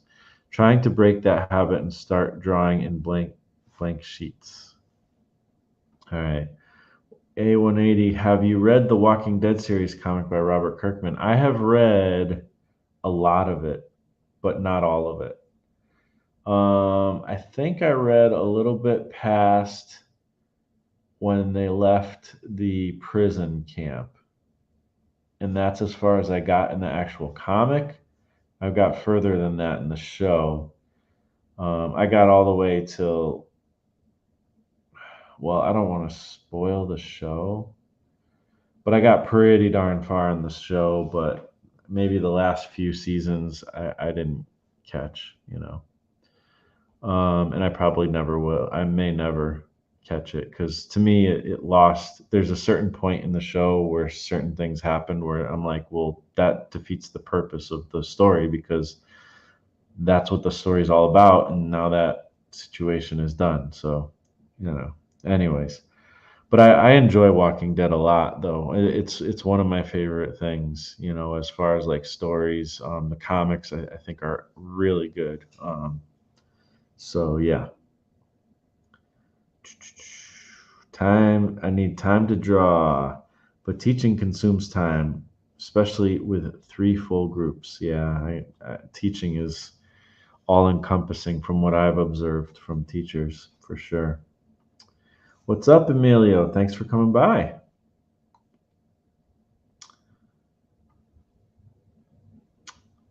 mad late getting ideas so I can draw. Yeah, no problem. It's never too late. Chris, autocorrect here drives me crazy. I take long to type here. Yeah, I feel you. Let's see. Oh, the other comic guy. Trigger, craving, routine, reward. Sounds like something from that book. All right, let's see. I'll get into drawing something else and we'll talk about the latest and the greatest with what I want to do in the future here. In the future with my comics and all that stuff. Um, it's always changing, it seems like. But hopefully, one of these days, I'll actually get to some of these goals. Anyways, more foreshortening. I don't know why I'm like torturing myself with foreshortening. Torturing foreshortening. That sort of kind of rhymes. But it's fun. I wish you know, if I could do it well, that would be really cool. Um, because I love the effect of it. Excuse me. Sorry for yawning. Get another sip. Get into some more sketching. Let's talk comics. All right, so this would actually be almost like a really good Spider-Man pose, even though it's a woman. Um, so, what am I work? Well, intellectual property, and that'll lead into what am I working on type of thing. So I've been working through. Um, I think I showed you guys. Speaking about audiobooks, I showed you recently that I've been listening to the one page marketing plan book on Audible. I listened to it and I got through it. And you know they have like help to kind of develop that for yourself. That whole idea of a one page marketing plan for your business if you're like an entrepreneur and really in a lot of ways, us who create comics, if we want to make something of it and sell it, that means we're pretty much entrepreneurs, you know. Especially if it's like our own indie type of venture, you know. And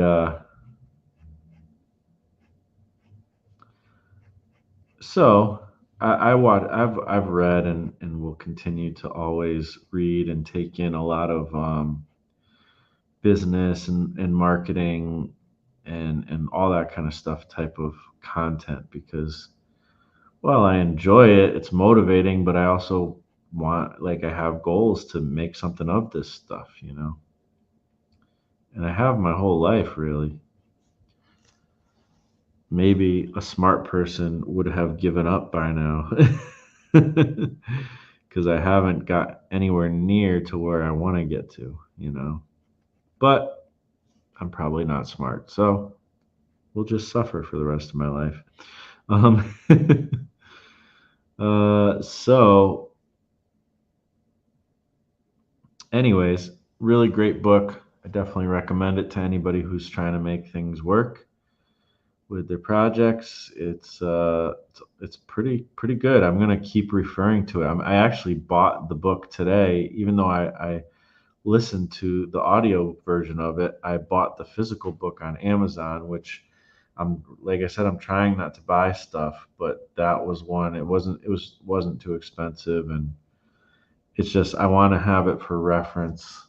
It's an investment, uh, and so I started working on my one page marketing plan. You know, I there's a grid. It comes in like this grid or whatever, like kind of like tic-tac-toe. It's like a 9 panel grid. Either way you want to think about it, but and there's 9 sections, and the first section is meant for one thing, the second is another, and the third is another. So it's actually before, during, and after. And it just goes through like your whole cycle of marketing, um, say a book or whatever it is that you're trying to market. You can do it for like your whole entrepreneurial ventures and career, but you could also do it for each individual product and stuff like that. So, I was going through that and I wrote one up, just a very rough version of the marketing plan. And I found out that like I'm like, well, that's actually not leading me to what I actually want to do. I'm losing sight if I focus on those aspects. That leads me what I was the stuff was leading me more towards teaching like how to make comics and stuff. And I'm like, that's not I didn't get into this to teach how to make comics. Now, yeah, I do like to kind of give you guys tips when I know something and anything that's helpful, but to me that's more like just free. Like I'm not trying to be a teacher type of thing. That's just like I'll tell you guys everything I know. I don't care. There's no secrets to the trade that I'm holding back or ever gonna hold back. But I don't want this to become a thing where it's like, okay, here's Marshall teaching you how to make comics and this is what I do for a living, because it's just not my passion. Like when I think about that road, I'm like, I'm not gonna be able to stay motivated, to do that.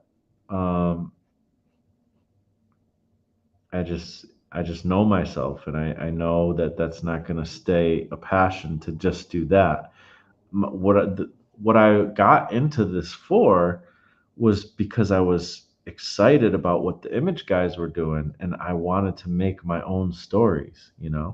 Wanted to make my own comics, and that's never like anytime I think about doing comics and I get excited, it's because I want to do that.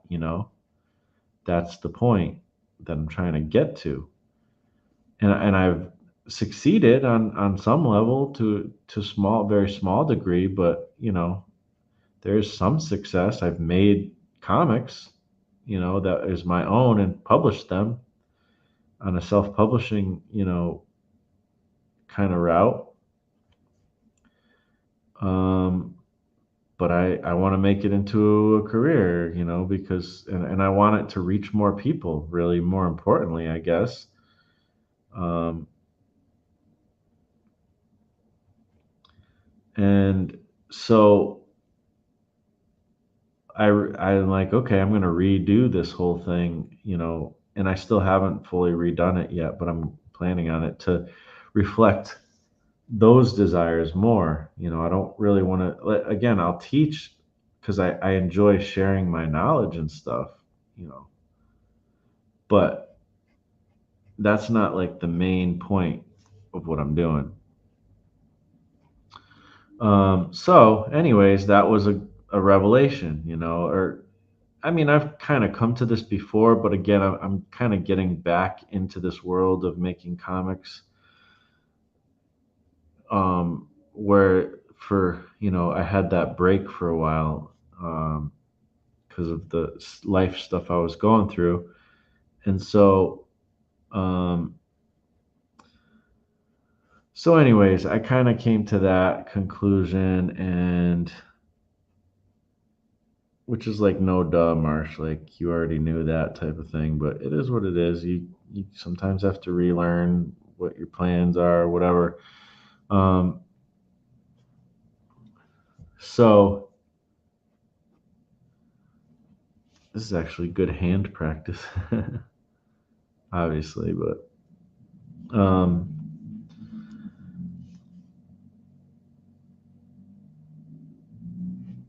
so anyways, it just made me think about intellectual property. Like I'm just like, oh, like that's a big part of it too, because like where is the opportunity to actually make a living.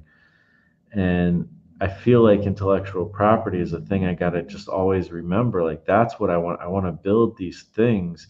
I want my characters, like, I want you guys to be into my characters, be affected by their stories, and I want them to be more like famous than I don't really want fame, like, I want my characters to be famous. I want, like, it's kind of like, I always bring up Harry Potter when I think of this, because yeah, we all know J.K. Rowling, but we know more. We're like familiar with Harry Potter and the character. If we're like super interested in learning about the author, sure, some of us will delve into that more. But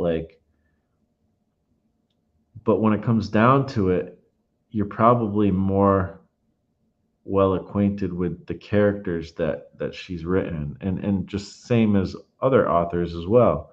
There are some authors who their fame almost precedes their um man, that's a messed up eyebrow. Their characters a little, like Stephen King is almost more famous than even though his characters are famous, like himself is like super famous, and you might not know some of the characters, even names. You may not, um so that kind of thing. um So I just like the idea of intellectual properties. And so it got me thinking, like, obviously I have things I've created already, and things that I'd like to expand upon. And now that I've been learning about, writing what you know and stuff, that whole thing I've been on a lot lately and talking about, um, I want to do that with the characters I already have, some of them. And so also thinking about the marketing thing, I'm like, well, what characters make sense to work with, and this and that, and like, what are people actually interested in, and all that kind of stuff. Just different considerations. Now, I don't think it's a always a good. I think it's usually not a great idea to write to market. I don't know. It's probably like, if you're only writing to market, I feel like if you are already a very good, like, writer, like you've already kind of done your chops, or whatever, what do you call it, like, whatever, you've already written a lot of stuff and you know your voice for writing, then okay, maybe you can start experimenting with writing to market. But that's not me. Like, it's I still need to develop my skill, my style, whatever. So I'm not going to really be writing to market. I just need to try my best to write good stories. But that being said, I don't feel like you have to totally abandon the idea of there's people who are going to be reading this, or like, the fact that you want it to be commercially viable, and things like that. So, you know, there's no reason why you can't, like, at least consider the market as you're creating, or just have it in mind, like, maybe before you're creating. When you're actually creating, like, you're probably not going to be thinking that hard about the market. Like, you just got to create. Like, you can't be sitting there thinking, like, oh, am I going to write this scene? Like, if I write this scene, then will my market, like, be into it? Like, that's silly. Or maybe use the word audience, even put that instead, because market sounds a little like, I don't know. I don't really want to think of my audience as my market as much as I just think of them as my audience, type of thing. But I think you guys know what I mean. I'm using the word market because that's what that book is like, talking about your market and stuff. And it does talk about, like, your target market and this and that, all this kind of stuff. Um, so anyways, um, so yeah, it just kind of recentered me on the fact that I want, intellectual properties, like the characters I've created, to be like kind of my main focal point in a lot of ways. And So I'm gonna probably do more even art of my own characters and stuff, and just like fun stuff with my characters. Because even though they might not have their proper story just yet, I can still do stuff with them, and people will recognize them more. And when the comic finally comes out for some of these things, then people will already be relatively acquainted with it and be excited maybe to read it. Maybe, hopefully. Um, so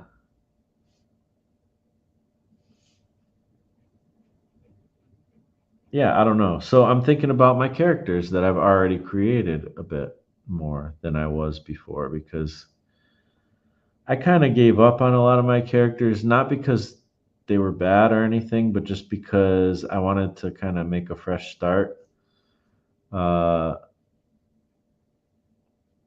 but I'm thinking back because I do still, and also again, learning about writing what you know, now approaching some of those characters with that in mind, I feel like I might be able to do what I was trying to do before better. Um,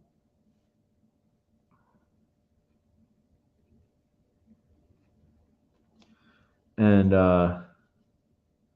so I've been thinking about Glyph, especially. And there's actually three. I have more that I can explore, but I feel like I don't want to I don't want to spread myself too thin, So I'm thinking about Glyph. I'm thinking about um, Bloodstorm, because that's kind of multiple characters really, and it's something that actually hasn't been developed very much yet. But there's been some character development for some characters, and it's just something that I feel like I want to play with. Bloodstorm, and then there's the Hitchhiker, or SETI, and that one, we'll see. We'll see. I'm not like 100% sure I'm going to be dropping stuff on that yet. I mean, eventually, I hope. But the reason why is because that's kind of like my me playing with the Star Wars type of world, but like in my own like fun way. Like, just it's not really supposed to be anything too much like Star Wars, but that's the world I'm pretending I'm playing in, type of thing with that. And so I think it could be fun if I could figure out how to write it. Now these are just, again, nothing's super solid yet, but Glyph is really the main one that I feel like I want to jump back into. And the reason why is because, like I said, as I've been learning about writing what you know, it kind of dawns on me that Glyph is like, first of all, people ask me about the Glyph characters probably more than anything else that I've made. And not that they ask me that much, but when I do get asked about any of my characters, it's usually Glyph and like Tusk and the characters that I've done stuff with in that realm. Um, and that's that. And I've done probably more for Glyph than any other characters, so there's that aspect as well. And I've tried to write it and rewrite it so many times, but I think now that I'm, again, the write what you know thing. Like, I mean, I spent a lot of time like where I should have been maybe working on comics. Instead, I spent like a lot of time trying to become a rapper, like make albums and be a rapper, be involved in hip hop, like, because that kind of took over my passion, even of making comics. I always still kept my passion of making comics. That was always a huge thing still, but I just knew I would always get to that eventually.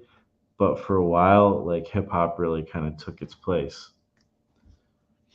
This one actually came out a little bit better so far. I'm liking it a little bit better. and it could still be refined a lot more, but I think I got the perspective a little bit okay on this, so that's kind of cool. I could show the reference too, I guess. She's just doing like this like fake rock climbing, like the wall climbing you do at like these rock climbing places. You know what I mean? Um,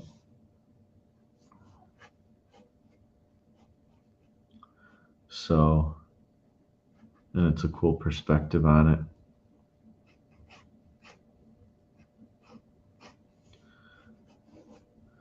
Um,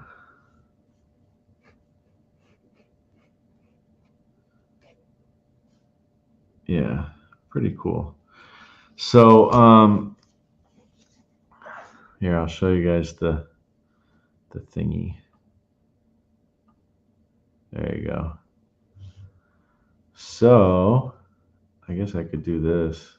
No, can't do that either. Okay. Can I do that? Oh, there you go. Mine is way skewed, but still, it was an okay attempt. Still not really foreshortened as good as the picture at all. I guess putting this shadow here would help a little bit.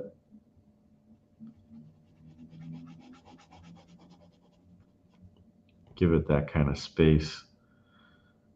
So that's kind of cool. That definitely helps. It's interesting to see what will help and what won't. So, I mean, I have a lot of experience, like, and failure experience trying to be a hip hopper, and some successes too, and things I struggled with, like in that world, or even just in growing up and being around hip hop people,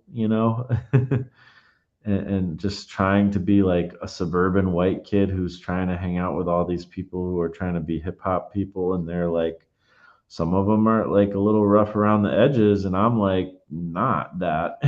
I'm just a goofy suburban white kid who just is trying to be hip hop and amongst, a street world that isn't my world, isn't what I'm used to. So there's like I feel like there's a lot of opportunity for me to kind of explore some of those feelings and insecurities and all this stuff, and funny, like kind of funny things, experiences even with like drugs and stuff. Like, well, I'd say drugs, like weed is like the only drug I've ever experienced, but and not much of it because I'm not into it. But whatever experiences I did have could be kind of funny to like, and also like the more morality things. Like, I never fully got into graffiti because I don't believe in doing things that are immoral, and back then I didn't either. So, like, my struggle with loving graffiti, but at the same time, not trying my best not to get into vandalism, and my failures and my successes with all that kind of stuff, like just adding all that to the story. I feel like this could be like Glyph could almost be like my Peter Parker, like my Spider-Man, because there's a lot of like teenage slash early 20s like awkwardness and figuring out of the world type of thing, that I can just add to this, and it's from real life. It's from, again, writing what type of thing, and all those struggles are things you can put into your comic. That's what write what means.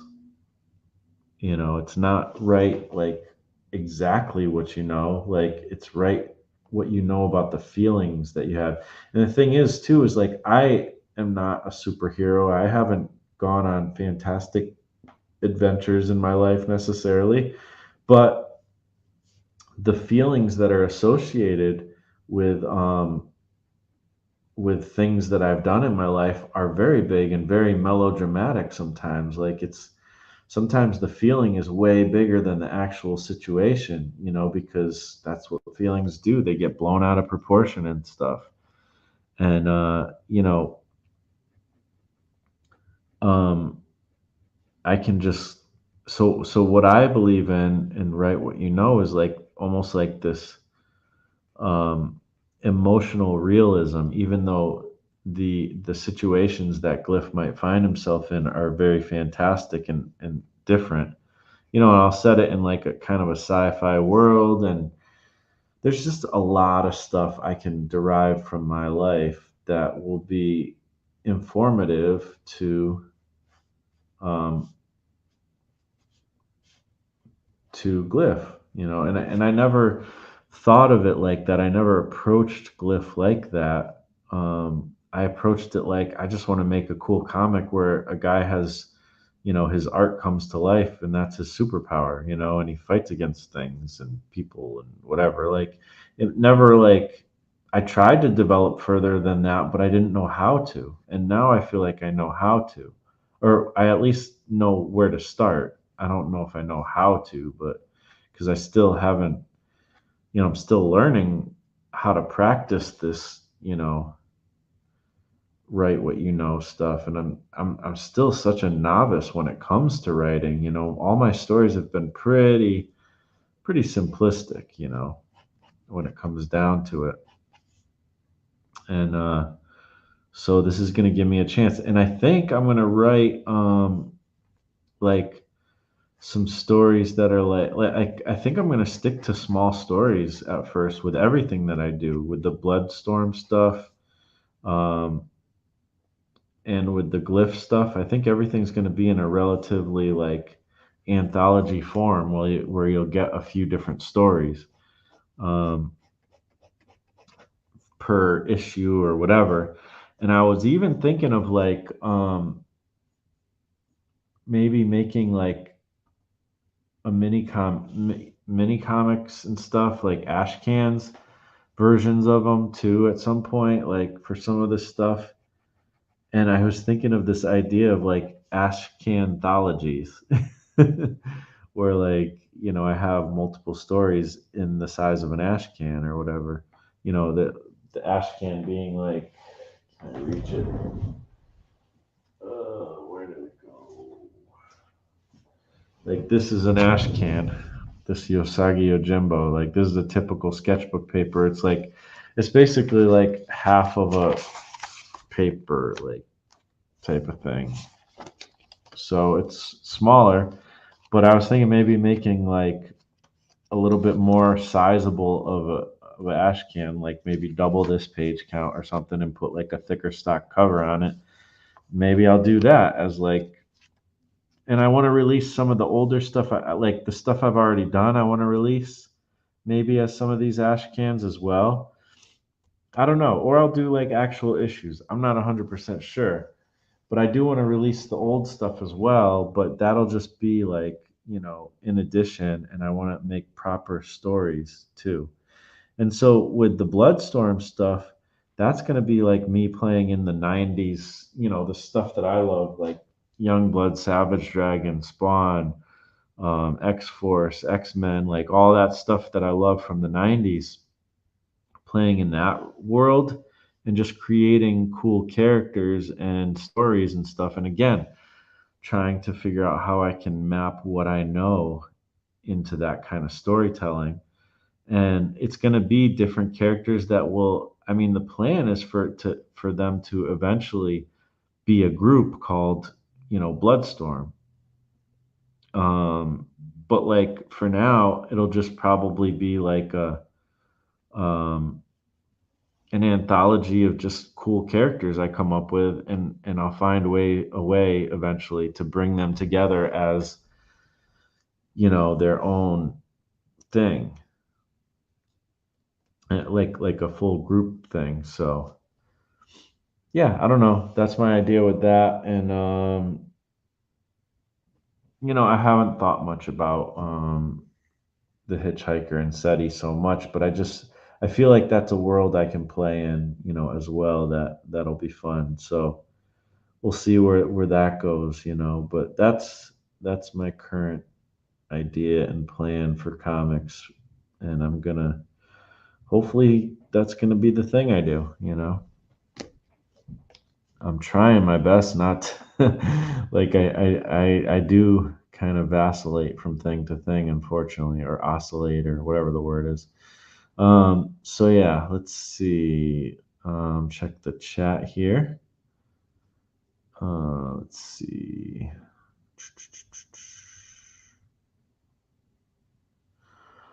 All right. Um,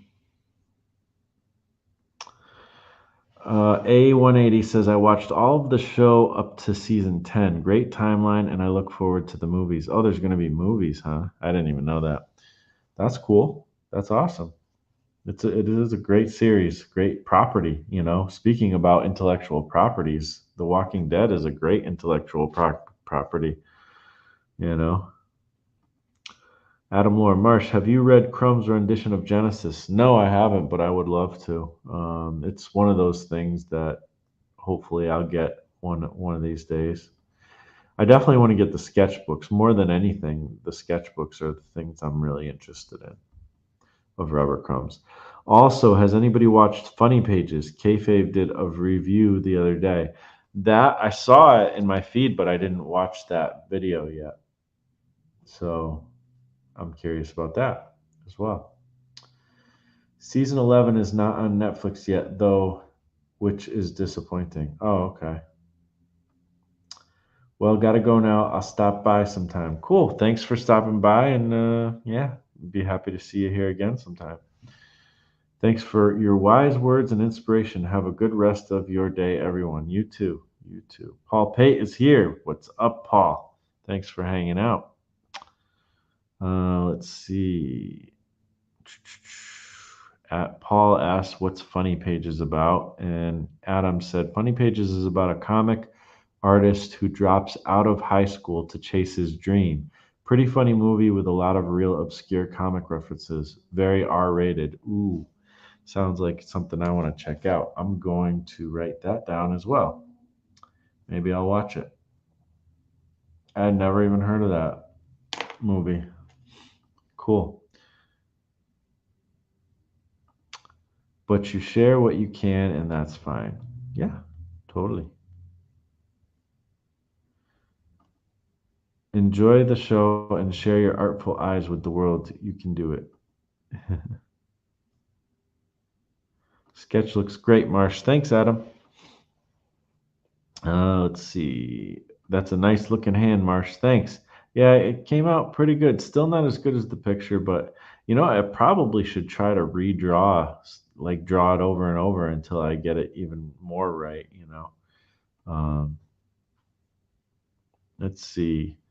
I was thinking Stephen King before you said it. Yeah, I always think about Stephen King as one of my go-to things that I reference because I think he's interesting. When it comes to intellectual properties, that dude has killed the game.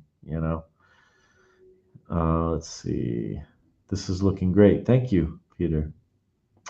Thank you, Nathan. A lot of people are saying, hi, Marty. Thank you.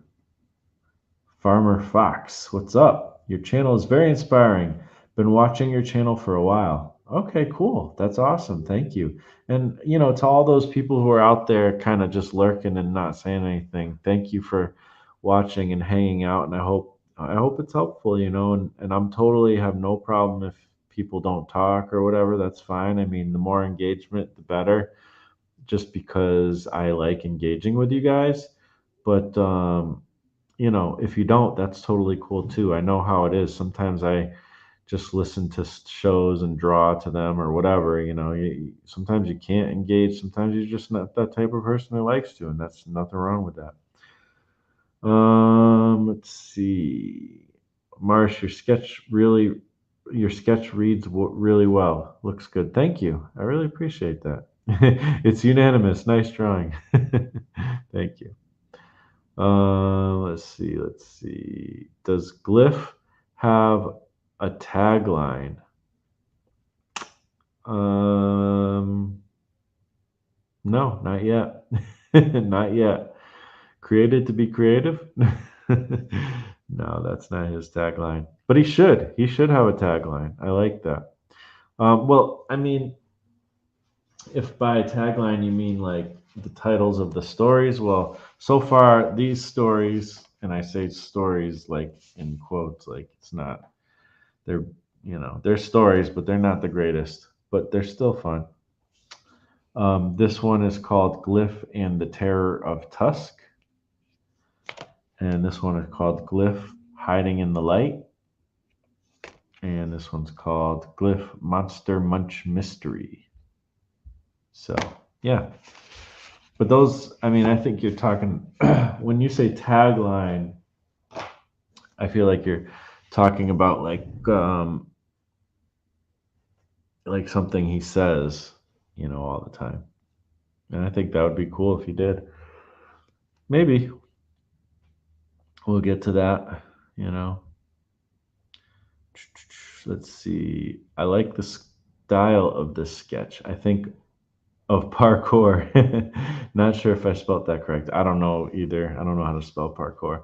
Um, but yeah, yeah, that's cool. Glyph is great. Your idea of an Ashcan solo anthology sounds very original. Cool. Yeah. I mean, I've never heard anybody do it, but I'm sure somebody's done it or some form of it. I mean, I saw some mini comics today in my stack that, were basically anthology mini comics. So yeah, it's probably sort of been done, but hey, whatever. I'm going to do it my way. But thanks, man. Like, I think it's a cool idea. Marty, write what you know doesn't necessarily mean your own experiences, something you've witnessed or even dreams you've had.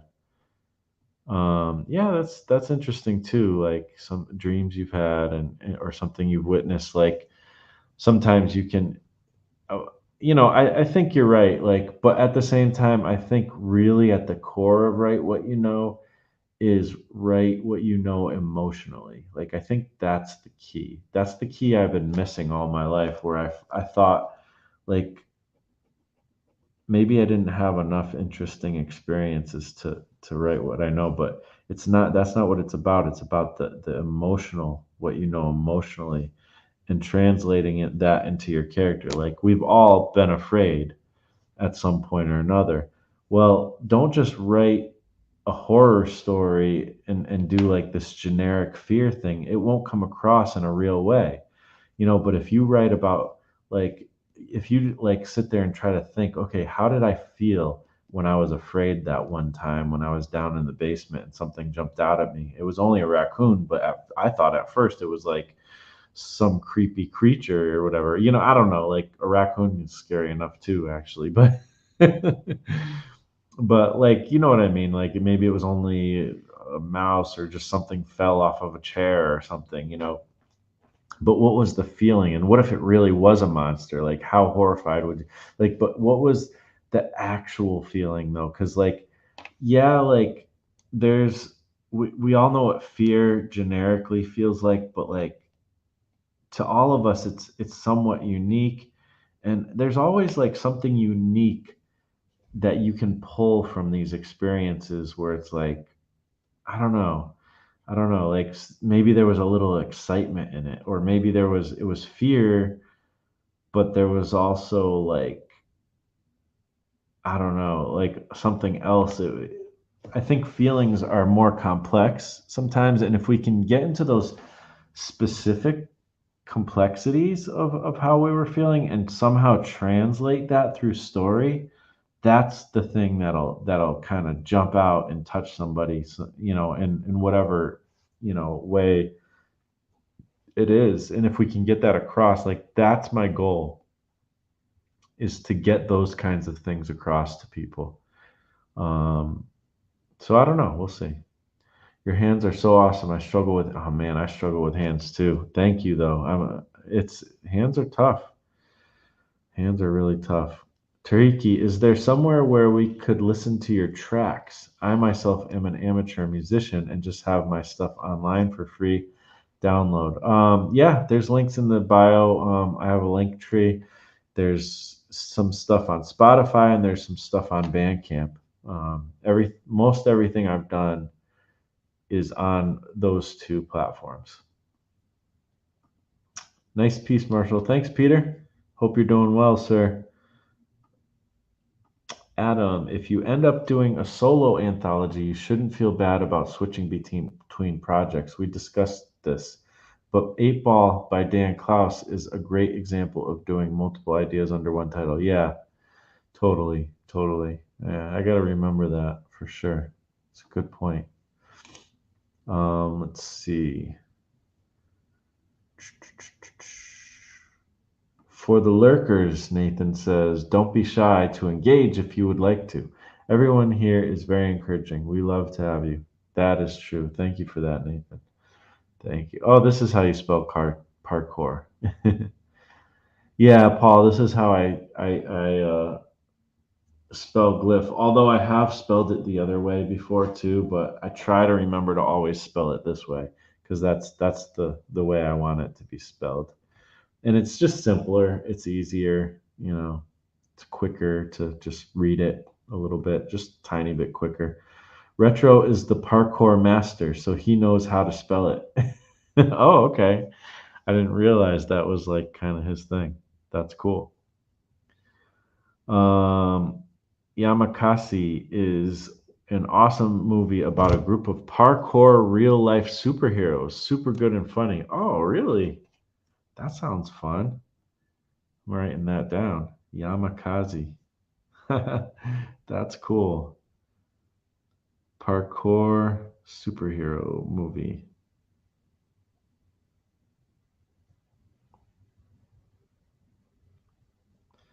Cool, cool. A lot of great suggestions today. Thank you guys.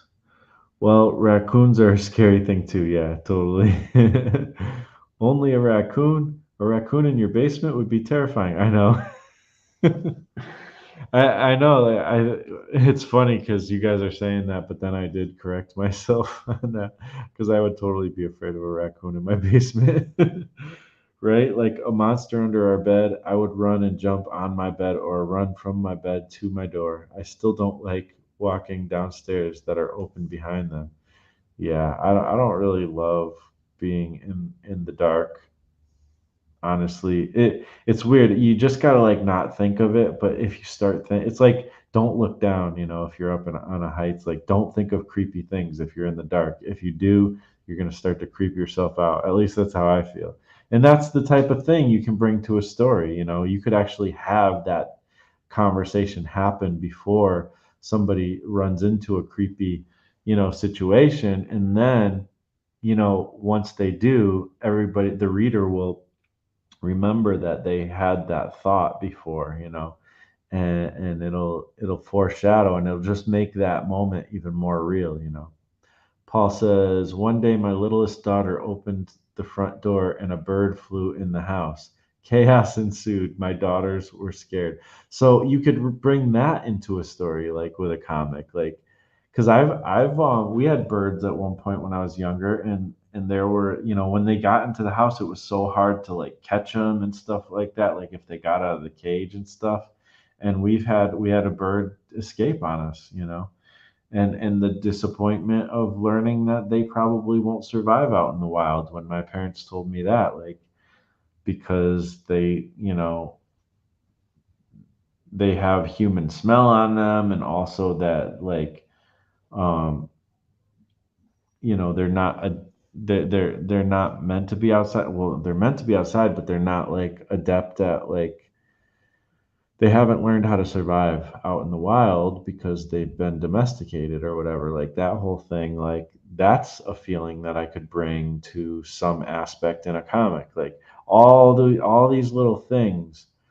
It's more the feeling, it's more the all those things that really is what that you can bring to a story. Joshua, I'm one of the lurkers, but enjoy the stream. Cool, Josh. I always I always feel like you're there. Thanks for being there, man. Let's see. Stephen King said he sleeps with the light on. Really? That's interesting. I mean, there's definitely been times where I've had like a really scary dream or nightmare or whatever, and I turn the light on. I'm like, yep, the light's staying on for the rest of the night. So I can relate. Uh, Yes, good to have you, Joshua. Absolutely. Gotta go for now. Goodbye, everyone. Goodbye, Tahiki. Um, and to be honest, I think it's about time for me too. So if you guys please like and subscribe, and sign up for the newsletter as well. I'm going to be sending out some cool stuff there, and I'm going to be developing, glyph and updating through the new. Like, to me, my newsletter is going to be like my Patreon. I don't have a Patreon. It's going to be like the free version of Patreon. And I'll give you guys stuff, from time to time, and all that stuff, and I'll just share stuff through that and through probably my blog. I'm going to try to get my blog going again. It's been a while. I did one update recently, but since it's been like many years since that and the blog before it. But yeah, my website is going to become part. I might even change my website, but for now it's docujawprojects.com. And there's links in the description for all this stuff. The first link is where you can get the newsletter and get connected with that. But yeah, I think I am going to end it here because, like I said, it's been a lot of long week, work days and stuff recently. So I am getting a bit tired. But yeah, thank you guys for hanging out with me. It's been really great, and I'm glad. I think we had a good show, even though I was a bit tired and I just kind of did some sketches and stuff. But yeah, I really appreciate you guys, and yeah, I'll talk to you guys next time, which is Thursday at 6 p.m. Eastern time. So yeah, see you on Thursday. Later.